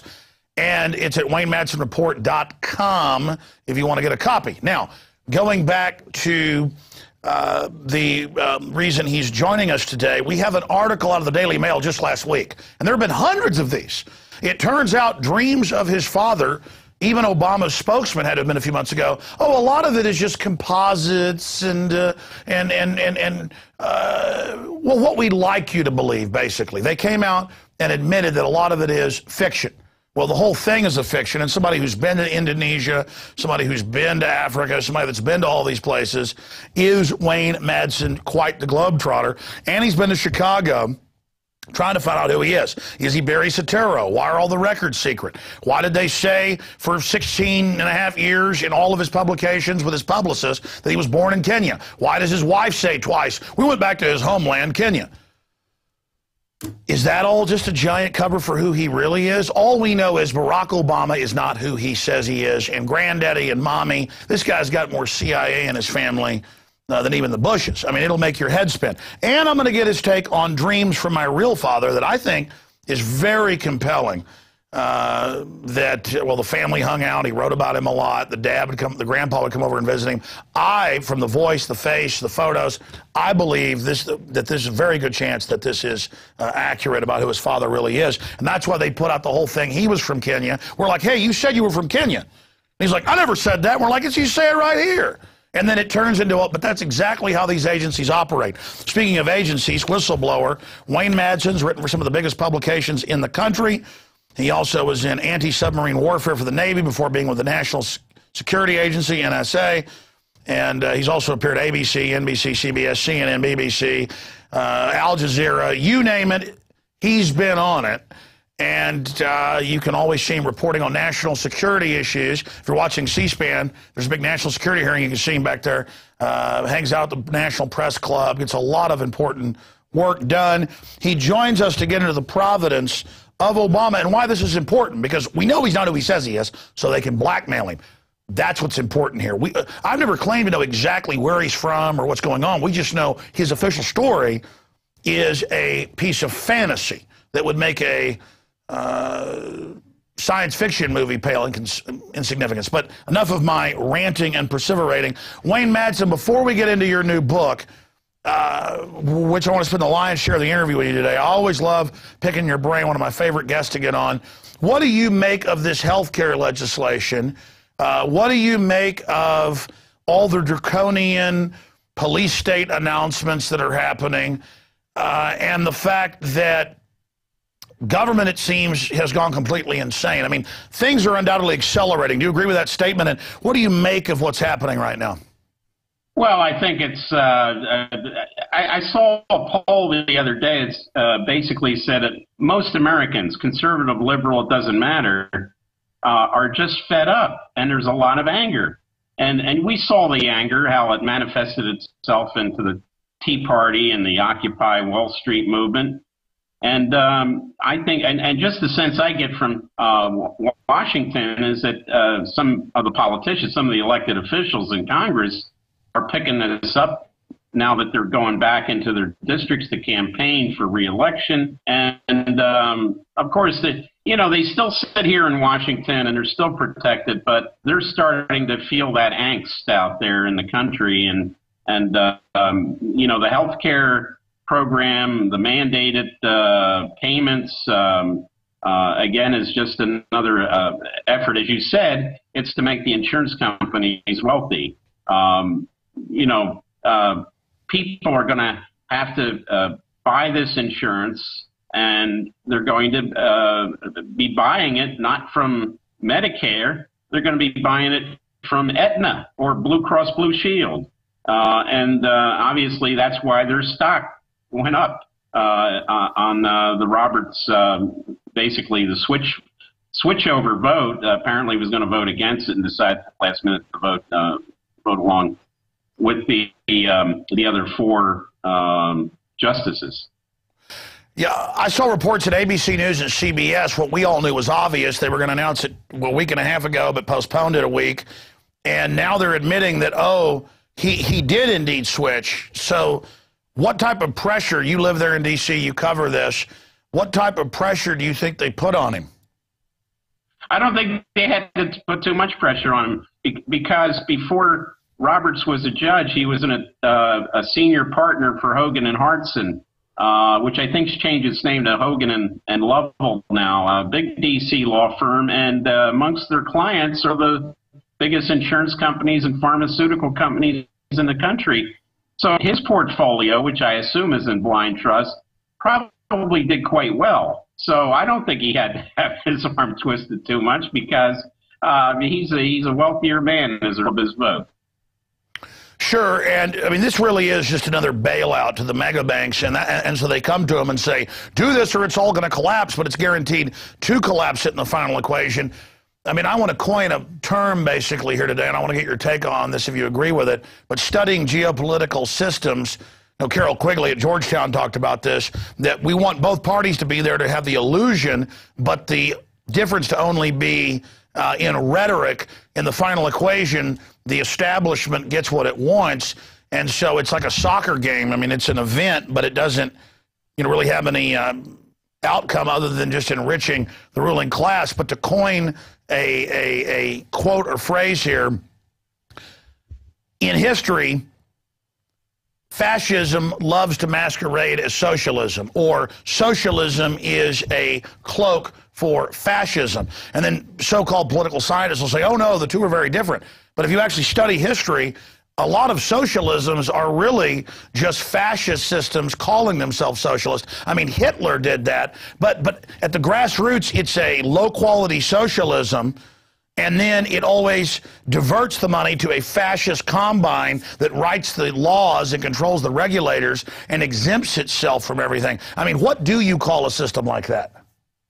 Well, I think it's basically a plutocracy where you've got a lot of wealth in the hands of very few, and they make all the decisions. The illusion of a choice, the great American philosopher George Carlin, and I look at him more as a philosopher than a comedian because he was right on the money on so many issues. He said these presidential elections over the last couple of decades have been merely to give the American people the illusion that they have a choice, when in fact they don't have a choice. And here, look, this year we have another one of these, Obama-Romney. What's the real difference there? They're both beholden to the power structure. They're both beholden to, if it's Obama, it's Goldman Sachs. If it's Romney, it's his Bain Capital buddies. So again, this election there's an illusion that there's a choice when in fact there's no choice. What do you make of Rand Paul's endorsement of Mitt Romney? Yeah, that was kind of interesting. I think he obviously he's got a political future ahead of him in the Republican Party. He is a Republican senator, and I think he's probably looking as many. I think there's a lot of conventional wisdom here, even some Republicans in this town, that Romney's not going to win this election. So guess what? They're all looking at 2016. Rand Paul's looking at 2016 for a VP slot. Obviously, Jeb Bush, who his endorsement of Romney was really weak. And I think he's obviously positioning himself for 2016. And others are. And I really think that what we're going to see with this election, Romney might pick up a few states like North Carolina and Indiana that went to Obama the last time. But I think we're going to see a very low voter turnout, especially amongst some of the evangelicals who really, they don't like Mormons. Well, I agree with you, and I understand the political decision of Rand to do that. And I like Rand. He's been on the show over the years. I've talked to him a lot.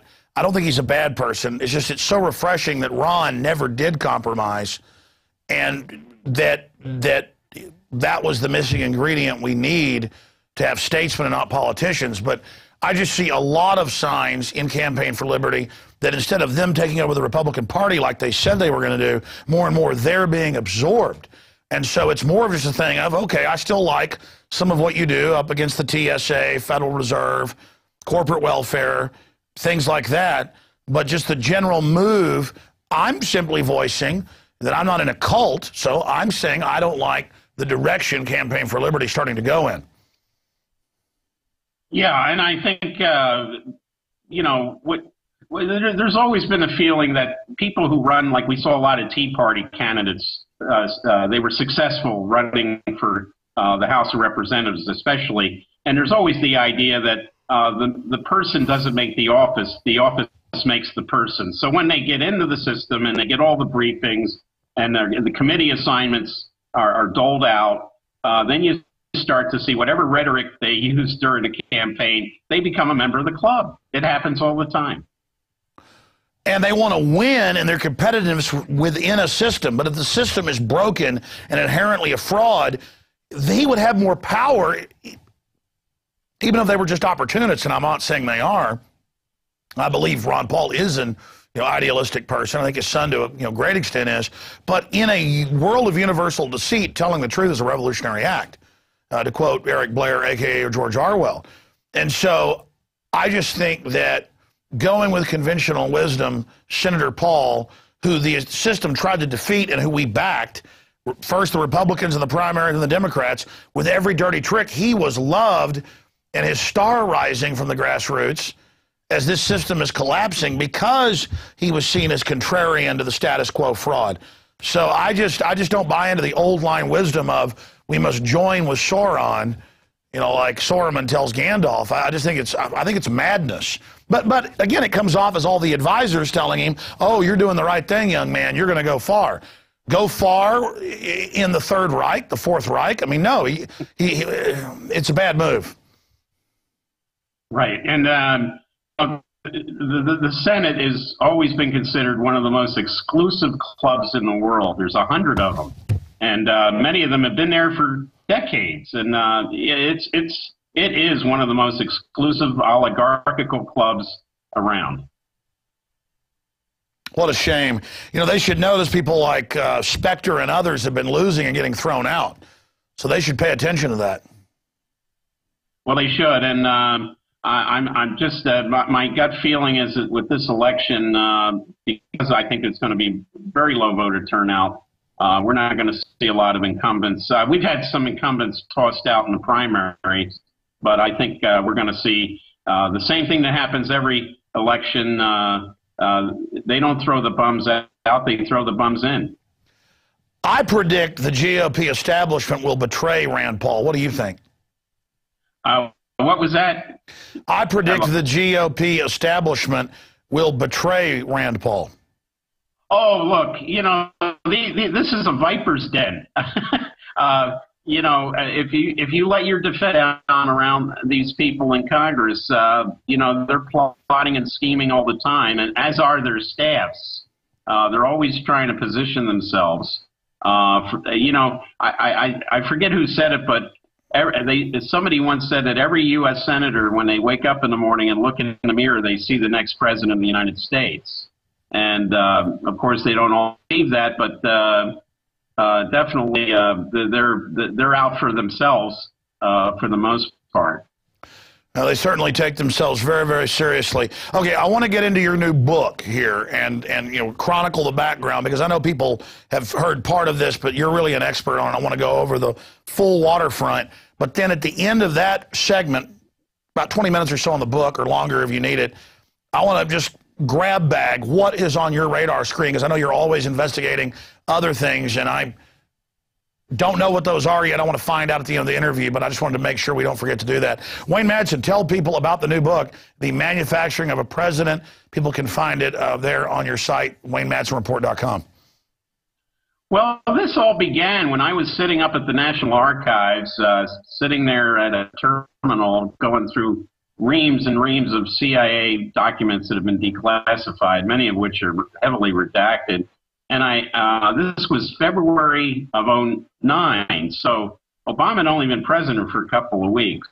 And I was very interested in this company that he worked for after he graduated from Columbia, Business International Corporation. So I did a search through the archives, and up pops a few articles that the CIA had in their files, one of which was a New York Times article from '77, which stated that BIC, Business International Corporation, had been used in the past to provide non-official cover to CIA agents overseas. in this case, it was 4 journalists were working for BIC, were actual CIA agents. And I said, well, that's very odd. What did Obama say about this in his book? And I went back, and oh, there it is. He said after he graduated from Columbia, he went to work for a company in Manhattan. That's all he says. It wasn't, and it turns out it wasn't a company, it was the company.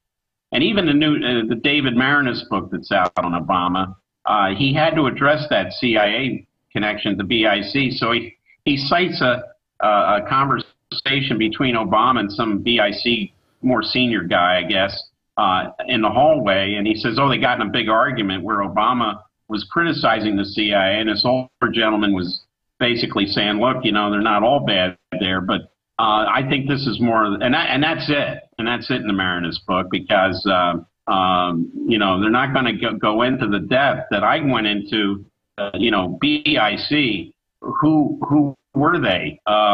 What did they represent? What did they do for the agency? And then, the whole family and their connections to a lot of other front activities, from Madeline Dunham, the grandmother's connections with the Bank of Hawaii, operating the escrow accounts that were used to pay money to CIA slush funds to people in Indonesia, Philippines, South Korea, Japan, and other places. The grandfather, Stanley Armour Dunham, they tried to say he was a traveling furniture salesman. He couldn't get a job. He'd go from town to town. Well, that was obviously covered. He was in the OSS at the end of the war in France, and then popped over to Lebanon for a number of years. And there's photographic evidence of Obama's mother as a young girl, probably about 10 or 11 years old in Beirut. And so the whole history of Obama and his family has been manufactured. So hence the title of the book, The Manufactured President. It's really a play on the old Teddy White series, The Making of a President. He wrote those in the 1960s elections. But this, in fact, was the manufacturing of a president. And I go into the whole history of behavioral science programs at the CIA, the fact that the University was one of 5 universities favored by Richard Helms, the longtime CIA director, for CIA's behavioral research programs. And, what is behavioral research? Well, it's programming individuals. So is Obama a Manchurian candidate from Langley? Not from Manchuria, but a Manchurian candidate. It certainly appears so from all the research that I've done. This person was deep selected at a very early age, talent spotted, and he had this amazing political rise. He was a junior senator serving his first term when he was elected president. When you look at other presidents, they had served in the House, the Senate, governorships for years and years and years before they ran for the presidency, and many of them lost. All right, let's stop there for just a moment, Wayne. I want to get your take on Dreams from My Real Father. I don't know if you've seen it yet, but knowing you probably heard of it, by Joel Gilbert. Look, I understand the perspective of him being connected to Reds, but I also understand that a lot of that was funded by the military-industrial complex to create a false enemy as a pretext to set up a police state. That's been declassified, so people have trouble bringing two things together. Wait, CIA, but also connected to all these communists. And I got to tell you, I think the evidence is compelling that Frank Marshall Davis acts just like his dad, that the grandpa every week when he was a little kid would bring him over there, and that his book says some weird thing between them that was secretive and he didn't know what it was. Hint, hint. He talks more about this guy in his book than most of his other family, his mother. It's like 2,500 words. I mean, the writings of this guy are telegraphed right into Obama's speeches. The other dad looks nothing like him. The State Department threw him out of the country and said this isn't Obama's dad, Barry Soettero's dad. The photos look real from the private collection, with Ann Dunham bending over or whatever. He was an admitted pornographer who wrote the Black Sex Rebel book. The photos of the couch he's on, countless photos and films of him doing TV interviews on the same couch. I mean, it just goes on and on. And then you realize, wait, they said for 16 and a half years in his publications that he was from Kenya. She said it. There's all this history because that was his cover for so long. And then he had all these other identities that you and I mean, just remember 3 years ago, you'd say his name's Barry Soetoro. You know, you'd been to foreign countries to prove it. They're like, that's a conspiracy theory. And then now they're like, oh, yeah, he was Barry Soetoro. So we know there's been a cover-up. We don't know who he is. But I'm telling you, I think this film, you know, your book goes over the fact that it's a made-up story, like the Daily Mail said, that, you know, his dad wasn't really tortured by the British. They admit it's all a fiction. You know, you're over here showing that he's not who he says he is. Comment on who you think he really is and what you think of this film, if you've heard of it or seen it, A. And then B, I want to ask the question, you know, CIA background, communist background, how those two go together. Well, I definitely think he was a CIA groomed and deep selected and talent spotted individual from a very young age. Now, I didn't get a whole lot into the birth certificate, but I'll tell you what I concluded is that there's a lot of evidence that he was in fact born in Honolulu, but there's also a lot of evidence, and I talked to several people, including politicians in Hawaii who were old enough to have and remembered the family, knew the family, and said, look, Obama was born in Honolulu, but the issue is we don't really think that Barack Sr. is his father. Now, if the birth certificate shows another father as a biological father, that would necessitate, obviously, trying to change the birth certificate in some manner. And I'm willing to say that that's probably the case. Well, yeah, they say that his dad was African-American. They didn't start using that till the 70s and 80s. I mean, the term didn't exist in 1961. Absolutely. And whether his father was Marshall Davis, it would make sense that Stanley Armour Dunham, the grandfather, who was with the CIA station in Honolulu, you know, trying to tell everybody he was working for Pratt's Furniture Store, which didn't exist. It only existed in corporate records. There was no more brick and mortar store in Honolulu called Pratt Furniture. That was an invention. But look, you know, if he's with the Honolulu CIA station and Frank Marshall Davis is either somebody who they're using as a double agent or somebody they're trying to get information or intelligence from, it would make sense he might hang around this guy. Because remember, in this time frame in Hawaii, this is the Cold War. Hawaii is basically a huge military base, especially the island of Oahu. And you've got a known communist agitator prancing around. Obviously, they're going to send FBI, CIA at him. Absolutely. And look, we also know, we're told that Obama's mother and Barack Sr. met for the first time in a Russian language class at the University of Hawaii. Well, it's quite clear that Stanley Armour Dunham, the grandfather, was at the airport, and I've got a photo of that, in 1959 when Barack Sr. first arrives as part of the CIA's Airlift Africa project to get these African students educated and then turn them back over to their native countries so they could be put into government positions. The Russians were doing the same thing, and we were competing with them, and the Chinese to a lesser extent. So now I was told by a very good source that in 1960, Stanley Armour Dunham got a new assignment, temporary assignment. He was sent to Cuba. This is after Castro takes over, and he took Ann Dunham there, and there apparently is some files in Cuba held by the Cuban government that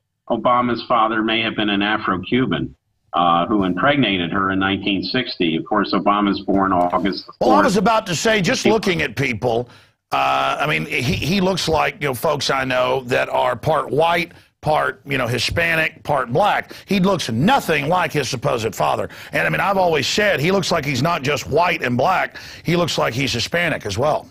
Yeah, and this came to me from a very good source, as I say, has very good connections with the Cuban government, and that's what they have determined, that there was a record of Stanley Armour taking Stanley Ann Dunham to Cuba in 1960. It would have been probably towards the end of 1960. He's born August the 4th, given 8 to 9 months pregnancy.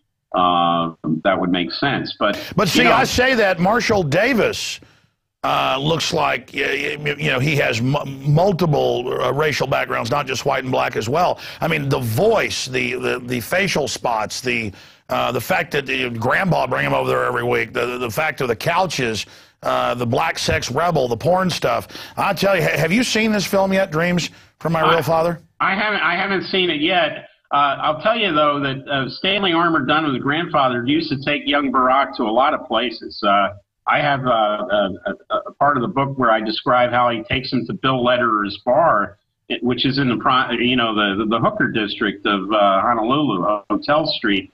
And Bill Lederer was OSS during the Second World War. So basically, Barack was being shown how to become a CIA operative. Well, yeah, he said he used to sit at the bar and blow bubbles into his Coke. But Bill Lederer, of course, became very famous. He wrote the book called The Ugly American. And during the war, he was stationed in China, and he was basically the OSS point of contact with a Mr. Nguyen, Vietnamese man, who turns out that was Ho Chi Minh himself. Amazing. Well, bottom line, I'm going to send you a copy of this. We sell it at InfoWarsShop.com because I want to get your real honest review. I respect your view and your analysis, so I want to get your perspective on this intriguing film. I'll mail you a copy tomorrow, all right? Okay, great. Fantastic. Now, let's get into more of your book. I mean, it covers a lot, and it really proves what is now getting more and more mainstream traction, that we don't know who Obama is, and so that tells us a lot about him, though. It does, and as I pointed out, look at past presidents, recent past presidents. We know, actually, we knew too much in the case of Bill Clinton, didn't we? We know about Mitt Romney's dog with diarrhea. I mean, we know, Yeah, right, and we knew their hometowns. We knew all about Plains, Georgia, Hope, Arkansas, Ike, Abilene, Kansas, and then later high school sweethearts, everything, absolutely. And we know so little about Obama. And from a historian's standpoint, it's very tough to do a book on this guy, and because there's just so little available, and the record has been altered. What about his academic records from Occidental and Columbia? They said they would release them, but under the Federal Education Privacy Act of 1974, called the Buckley Act, that was Bill Buckley's brother Jim Buckley put that through, the then senator from New York. They can't release those records unless the student himself or herself authorize it, and Obama has not authorized it. So what's he hiding? Well, wait a minute. The first executive order, or one of the first, day one, he signed an order making a bunch of his stuff secret. I mean, wow, he's really wanting to keep that secret.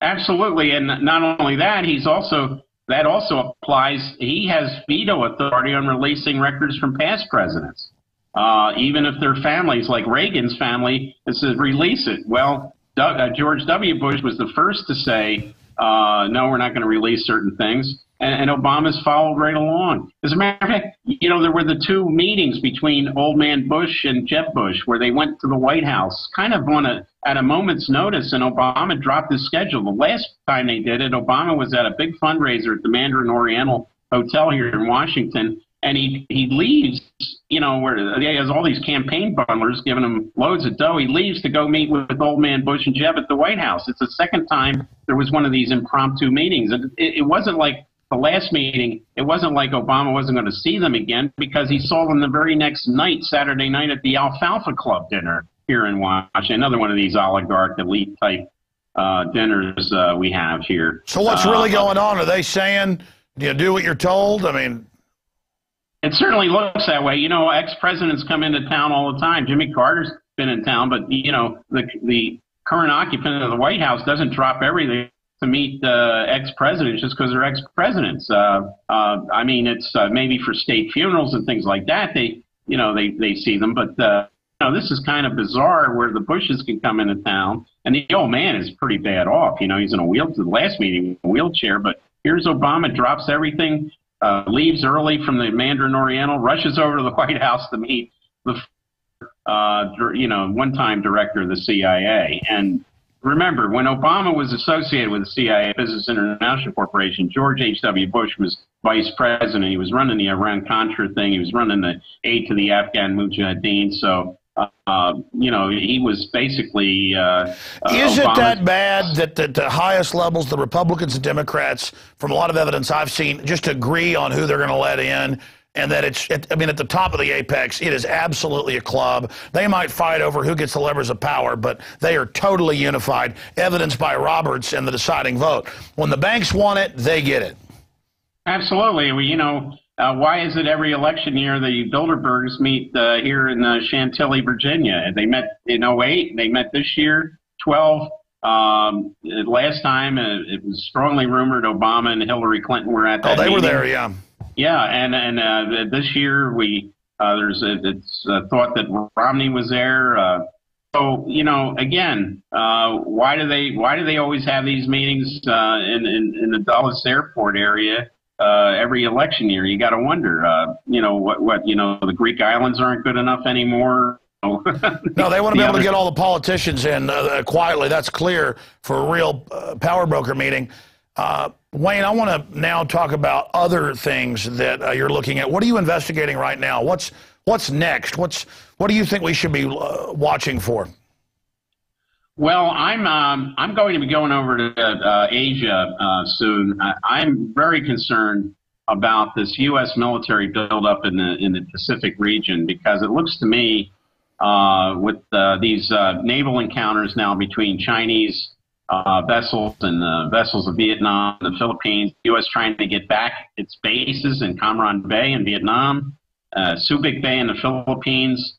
Looks like the U.S. has some goals to have some sort of military confrontation with China, and it's called the basically we're circling China, except for Russia. We've got now assets, military intelligence assets in Mongolia and the Himalayas and Nepal and India. Myanmar just opened up, Burma, Thailand, Southeast Asia, Philippines, Taiwan, Japan. And if we think we're going to take on China, we've had at least one Chinese general a few years ago who said, look, you want to take us on, be prepared to sacrifice Los Angeles and San Francisco. We can hit both those cities with our intercontinental ballistic missiles. Well, and of course, China's got over 6,000 front companies with their people everywhere. And I mean, imagine what NATO and the narcotics traffickers, that's what NATO is, obviously, on record. Imagine what they can do with 1,000 jihadis in Libya. I mean, they've got tens of thousands. As you know, working with the NSA, but it's not a secret. They've got tens of thousands of special forces who have been deep infiltrated 10, 20, 30 years in the entire infrastructure of this company, of this country. They're not going to have to pump viruses in from China. They've got loyal people everywhere. Think what Israel's been able to do with their infiltrators. I mean, my gosh, the globalists, just like Hitler with Russia or Napoleon, are just power mad. 40-to-1 bets, Corzine, the 888 deal, trying to start a war with Russia to test them. Russia rolls in missiles. Medvedev and Putin. I went back and looked. Even during the Cold War, the Russians weren't threatening to nuke us. They were just building up. I mean, I think the world is more dangerous than it was in 1961, during the Cuban Missile Crisis. And you've got this lazier elite in Washington that are just so hubris-filled. And I get people like, well, be patriotic, get behind the war. We're run by bankers. I don't like the Russians or the Communist Chinese, but they're not over here running everything. And then the globalists have let them infiltrate everything and let them have 98% of rare earth minerals, let them have Panama Canal. Maybe that's the banker plan. Maybe they've got a deal we don't know about. Maybe they're shoving the military into something we're supposed to lose. I mean, we know the globalists hate this country. I mean, look, the stratagem is madness. I think the globalists have deceived themselves with all these gambits. I'm ranting here, but I study geopolitical systems. I study history. I live it. I talk to the top experts constantly, and I look at this elite program, and I think they've gone crazy like Caligula or Nero or Hitler. I think they've gone nuts. What do you say? Well, I do. And you know, we had this special forces general over, our general in Korea. He resigned because he apparently slipped up and said we were parachuting commandos into North Korea. Well, if we're parachuting commandos into North Korea, what are we doing in China? I mean, North Korea is like that is a very closed country.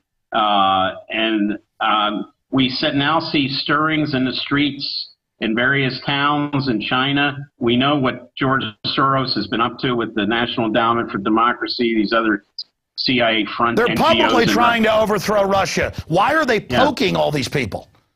It's insanity, and that's what I want to really find out, what's going on over in Asia by talking to the people there. You know, Obama's putting Marines in Australia and, you know, new bases. One on Christmas Island, Cocos Keeling Islands. You got to go on an atlas to find these places in the Indian Ocean, the Cocos Keeling Islands.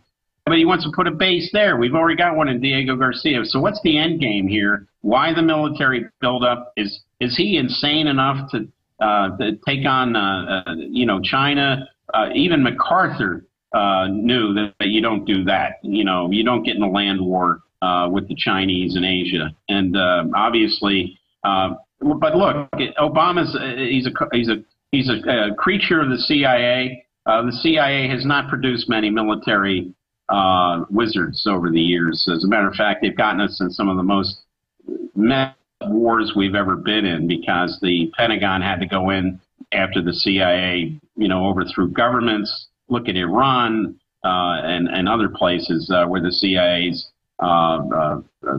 fingerprints and their mud tracks are all over the place. The military's had to go in and clean up a lot of this. So I'm afraid that maybe we're seeing that again with this military buildup in Asia, take on. And don't forget, China. they just sent a part of a fleet into the Mediterranean to menace Syria. Give us your take on that.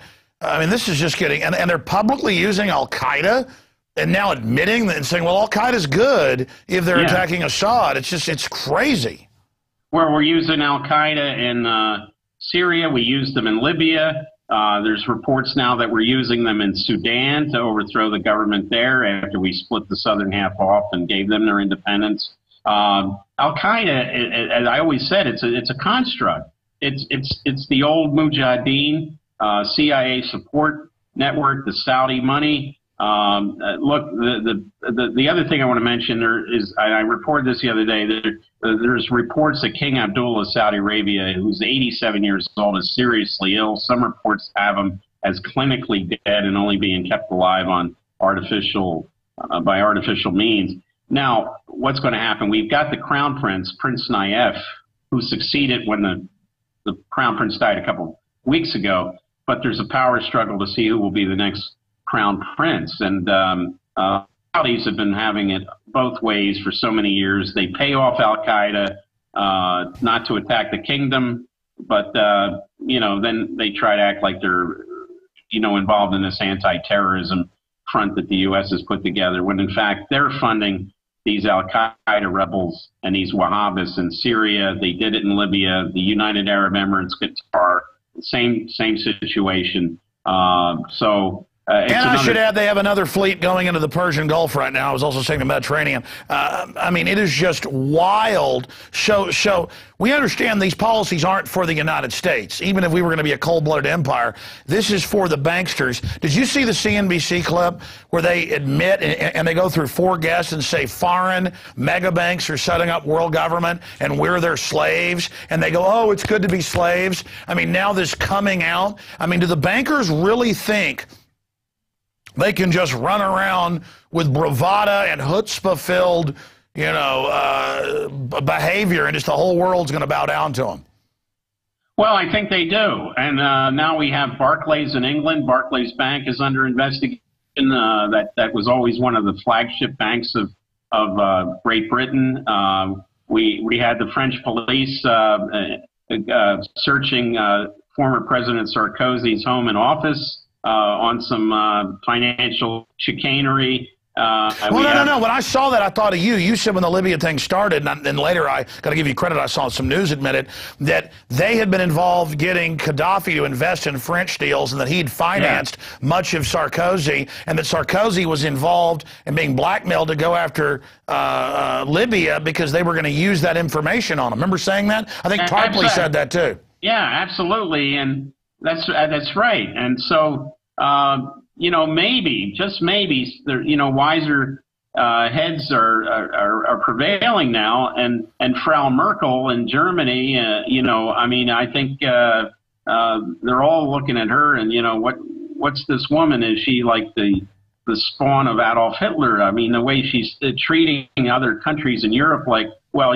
just throw your people off the pensions, make your old people die because they can't get their prescription drugs. Yeah, the head of the IMF, they wrote the laws in Europe where EU bureaucrats are exempt from taxes. Folks can look this up.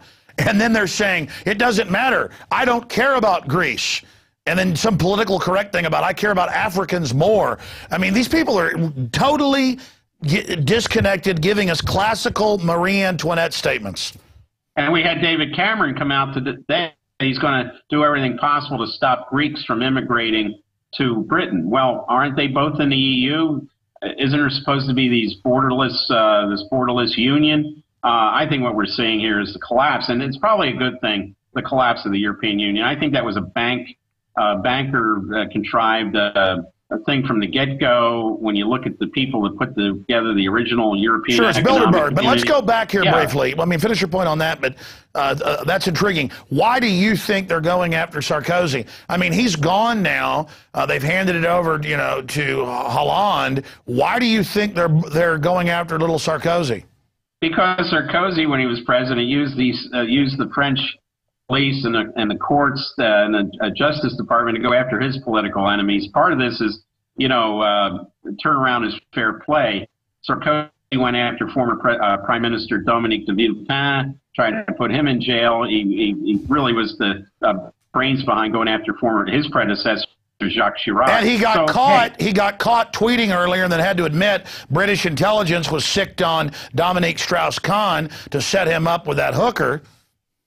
Right. And Strauss-Kahn, I have a story up today, apparently some French publications, a tabloid in particular, saying he's got some marital problems. But I also picked up from some sources in France, in Paris, that Strauss-Kahn's been offered a post that would afford him diplomatic immunity. Bibi Netanyahu has said he could make him the head of the Israel Central Bank or Minister of Finance, which would give him immunity from any sort of prosecutions or civil lawsuits that he's facing in New York and other places.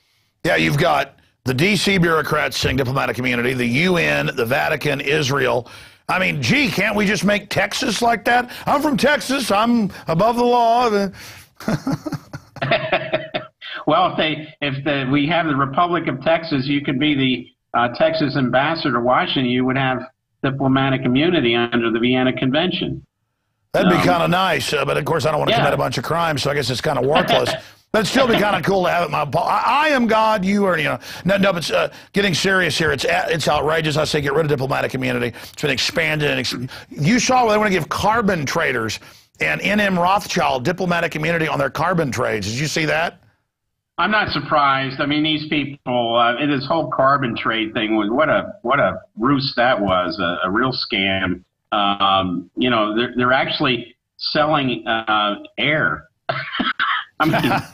I mean, I used to say, when are they going to start taxing the air? I mean, they're selling air. They're already selling water.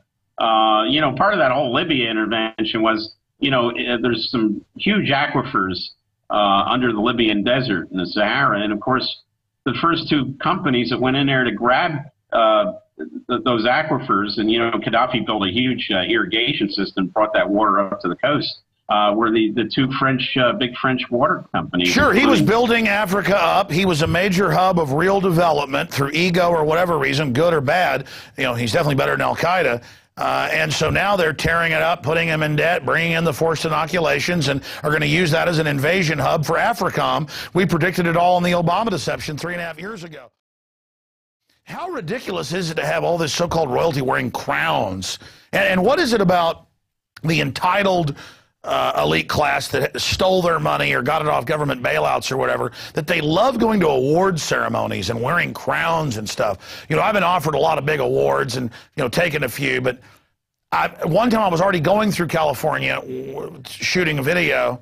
Well, it's for Bohemian Grove infiltrating, and I was given an award, and for journalism, I went and took it. So I was driving through. I was like, well, that'll work. I'm actually there. But I just don't get this need they have to, like, this conspicuous consumption and the rest of it. I mean, a lot of it is that they're mental midgets, but good people have a blind spot to them because we're not like them, and so that's why they're able to dominate. Your comments on that before we show the Queen of England Diamond Jubilee Feast. Well, they you know, it's still the old divine right of kings. They feel that their power, their political power, is ordained by God, and it's hard to get these people to think otherwise, even in the 21st century. You found the Skeksis. Start over. They had the Skeksis feast. I was ignoring you. Start over with the divine rule of kings. Everything else. Start over. Yeah, well, you know, these kings and queens believe that their authority comes through the divine right of kings. It's a very ancient thing where God ordains them to rule on His behalf on earth. And you know, it's hard to get these people out of this mindset, even if they have elected prime ministers like in Great Britain. But I think you know, people are just getting more and more upset seeing them live that way. You know, this guy in Spain is in Africa shooting elephants. The King of Spain, Juan Carlos. I mean, you know, and the people in Spain are losing their pensions and losing their Social Security. And then they see him running down to Africa and shooting elephants. I mean, this, you know, Spain. Well, what's even worse is Prince Philip and puts out stuff, so does Charles, saying, try not to take a hot shower. It hurts the carbon to you. But then they have literally hundreds of giant palaces, hundreds, and dozens of jets and private trains and huge yachts the size of ocean liners. And then they're like, just take a hot bath. And people are like, oh, thank you, sir. You know, I would note that the Jamaica, which still has the Queen as their head of state, is finally, that became independent in '62. They're finally going to opt for a republic and get rid of the Queen as their head of state. It's amazing that Jamaica can do that, but Australia, Canada, and New Zealand still have this person who's many miles away, thousands of miles away, as their head of state. And maybe they'll, you know, Jamaica now can take the Queen off their currency. Maybe I think they should put Bob Marley on the Jamaican currency. But good idea. Well, Wayne Madsen, thank you for joining us today. This is big news. We were able to give you a feed inside the King of Saudi Arabia's bedchamber. And I know you're on Skype with us, so you couldn't see it because we don't send you video back, but we'll send you a clip of this, and I think you'll enjoy seeing how the better elites live. Absolutely. Good to be with you, Alex. And people, if they want the book, WayneMadsenReport.com, and click on the link and get it that way. You bet. Thank you so much. Talk to you soon, my friend. Okay. Good to be with you. And now for the Declaration of Independence. Let's look at a few excerpts of this document on the eve of July 4th. By the way, we do have a special tape show with some exclusive new information and also some best of tomorrow on the 4th of July, which the globalists absolutely hate. This is from the U.S. National Archives and Records Administration, and I'm just going to read some excerpts from it. In Congress, July 4th, 1776. That's why we have July 4th. I know they teach you it's about drinking beer and worshiping imperial wars, but I'll assure you, folks, well, we covered earlier in the night how they're saying freedom lovers and those that love the Constitution are terrorists. So this is Terrorist Day. July 4th is Terrorist Day. The unanimous declaration of 13 United States of America. When in the course of human events it becomes necessary for one people to dissolve the political bands which have connected them with another and to assume among the powers of the earth the separate and equal station to which the law of nature and of nature's God entitle them, a decent respect to the opinions of mankind requires that they should declare their cause, which impels them to the separation. We hold these truths to be self-evident, that all men are created equal, and that they are endowed by their Creator with certain inalienable rights, that among these are life, liberty, and the pursuit of happiness. To secure these rights, governments are instituted among men, deriving their just powers from the consent of the governed. 90+% don't like the TSA. They don't stop. Congress is a 9% approval rating. They don't care. They just hire more SWAT teams, more tanks. They know they don't have our consent, so they're arming against us.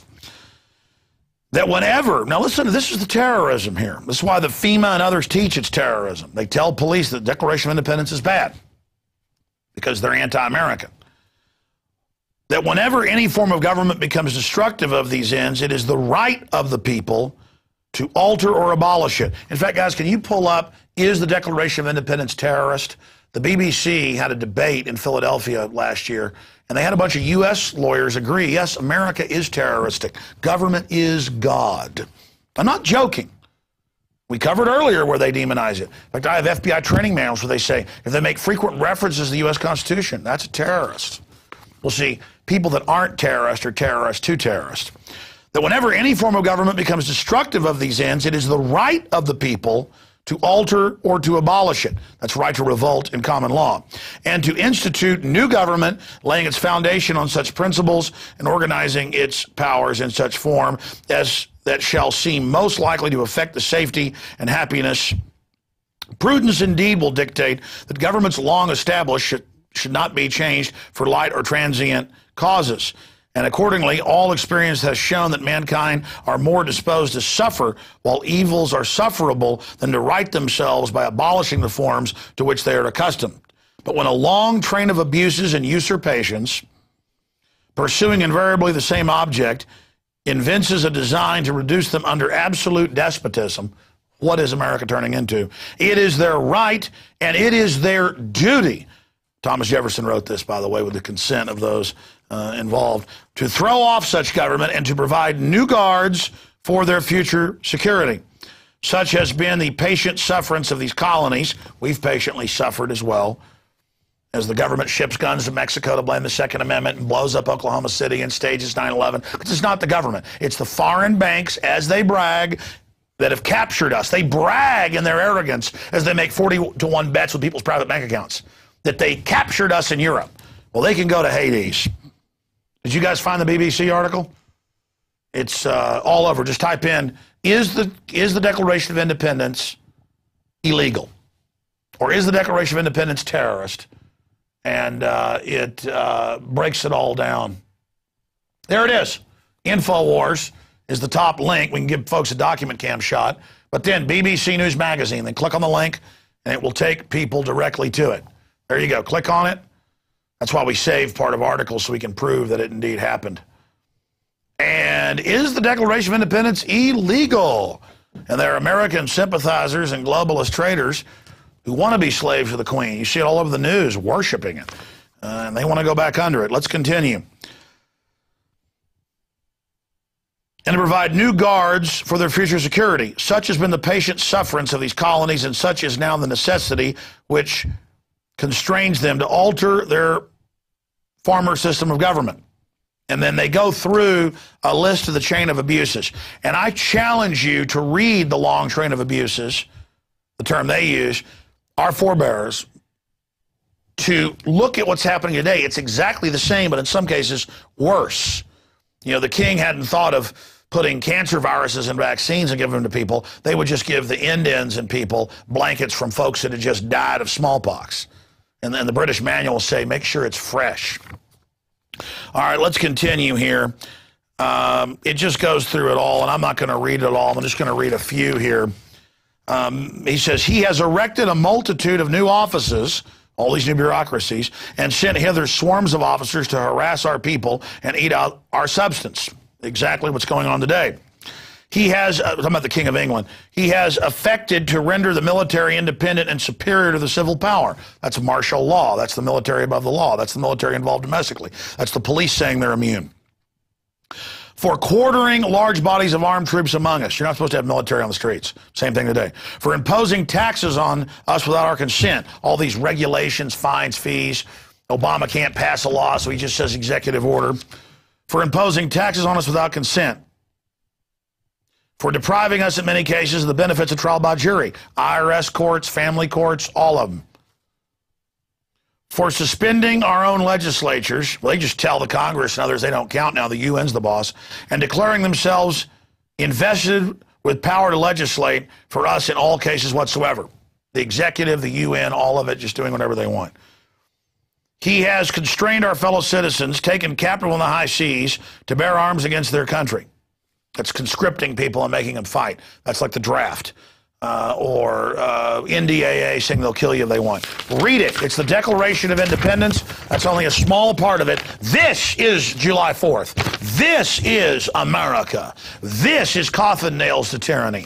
This be treason in a world run by tyrants. Those that attack this document, they are the ones involved in treason. They are the scallywags. They are the enemy. FEMA and the foreign British crown and the New World Order and their system of fraud. That's the enemy. There lies the enemy. Not our George Washington. Not our forebears they demonize 24/7. All right, that's my July 4th message. Incredible job to the crew. Don't forget Dreams from My Real Father. Globalists really hate this film. Blackout on this. They're trying to ban advertising it, as you heard when we had on the director last week. Get it at Infowars.com or InfowarsShop.com is the direct URL, or 888-253-3139, so that we can continue to fund our operation, get more reporters, and do a better job. Because we know we're only alive once. We're in the clutch. God's put us in the position to be able to challenge these people. You've put us in the position supporting us. So spread the word about PrisonPlanet.tv, the 15-day free trial, the books, the videos, the water filters at InfowarsShop.com, your email list, your Twitter, your Facebook. We're getting the signal out because of you. And we realize what you've invested in us in time and energy and trust. So we are breaking our backs to bring you this information. All right, I'm Alex Jones signing off. Have a great terrorist day, anti-slavery day, July 4th.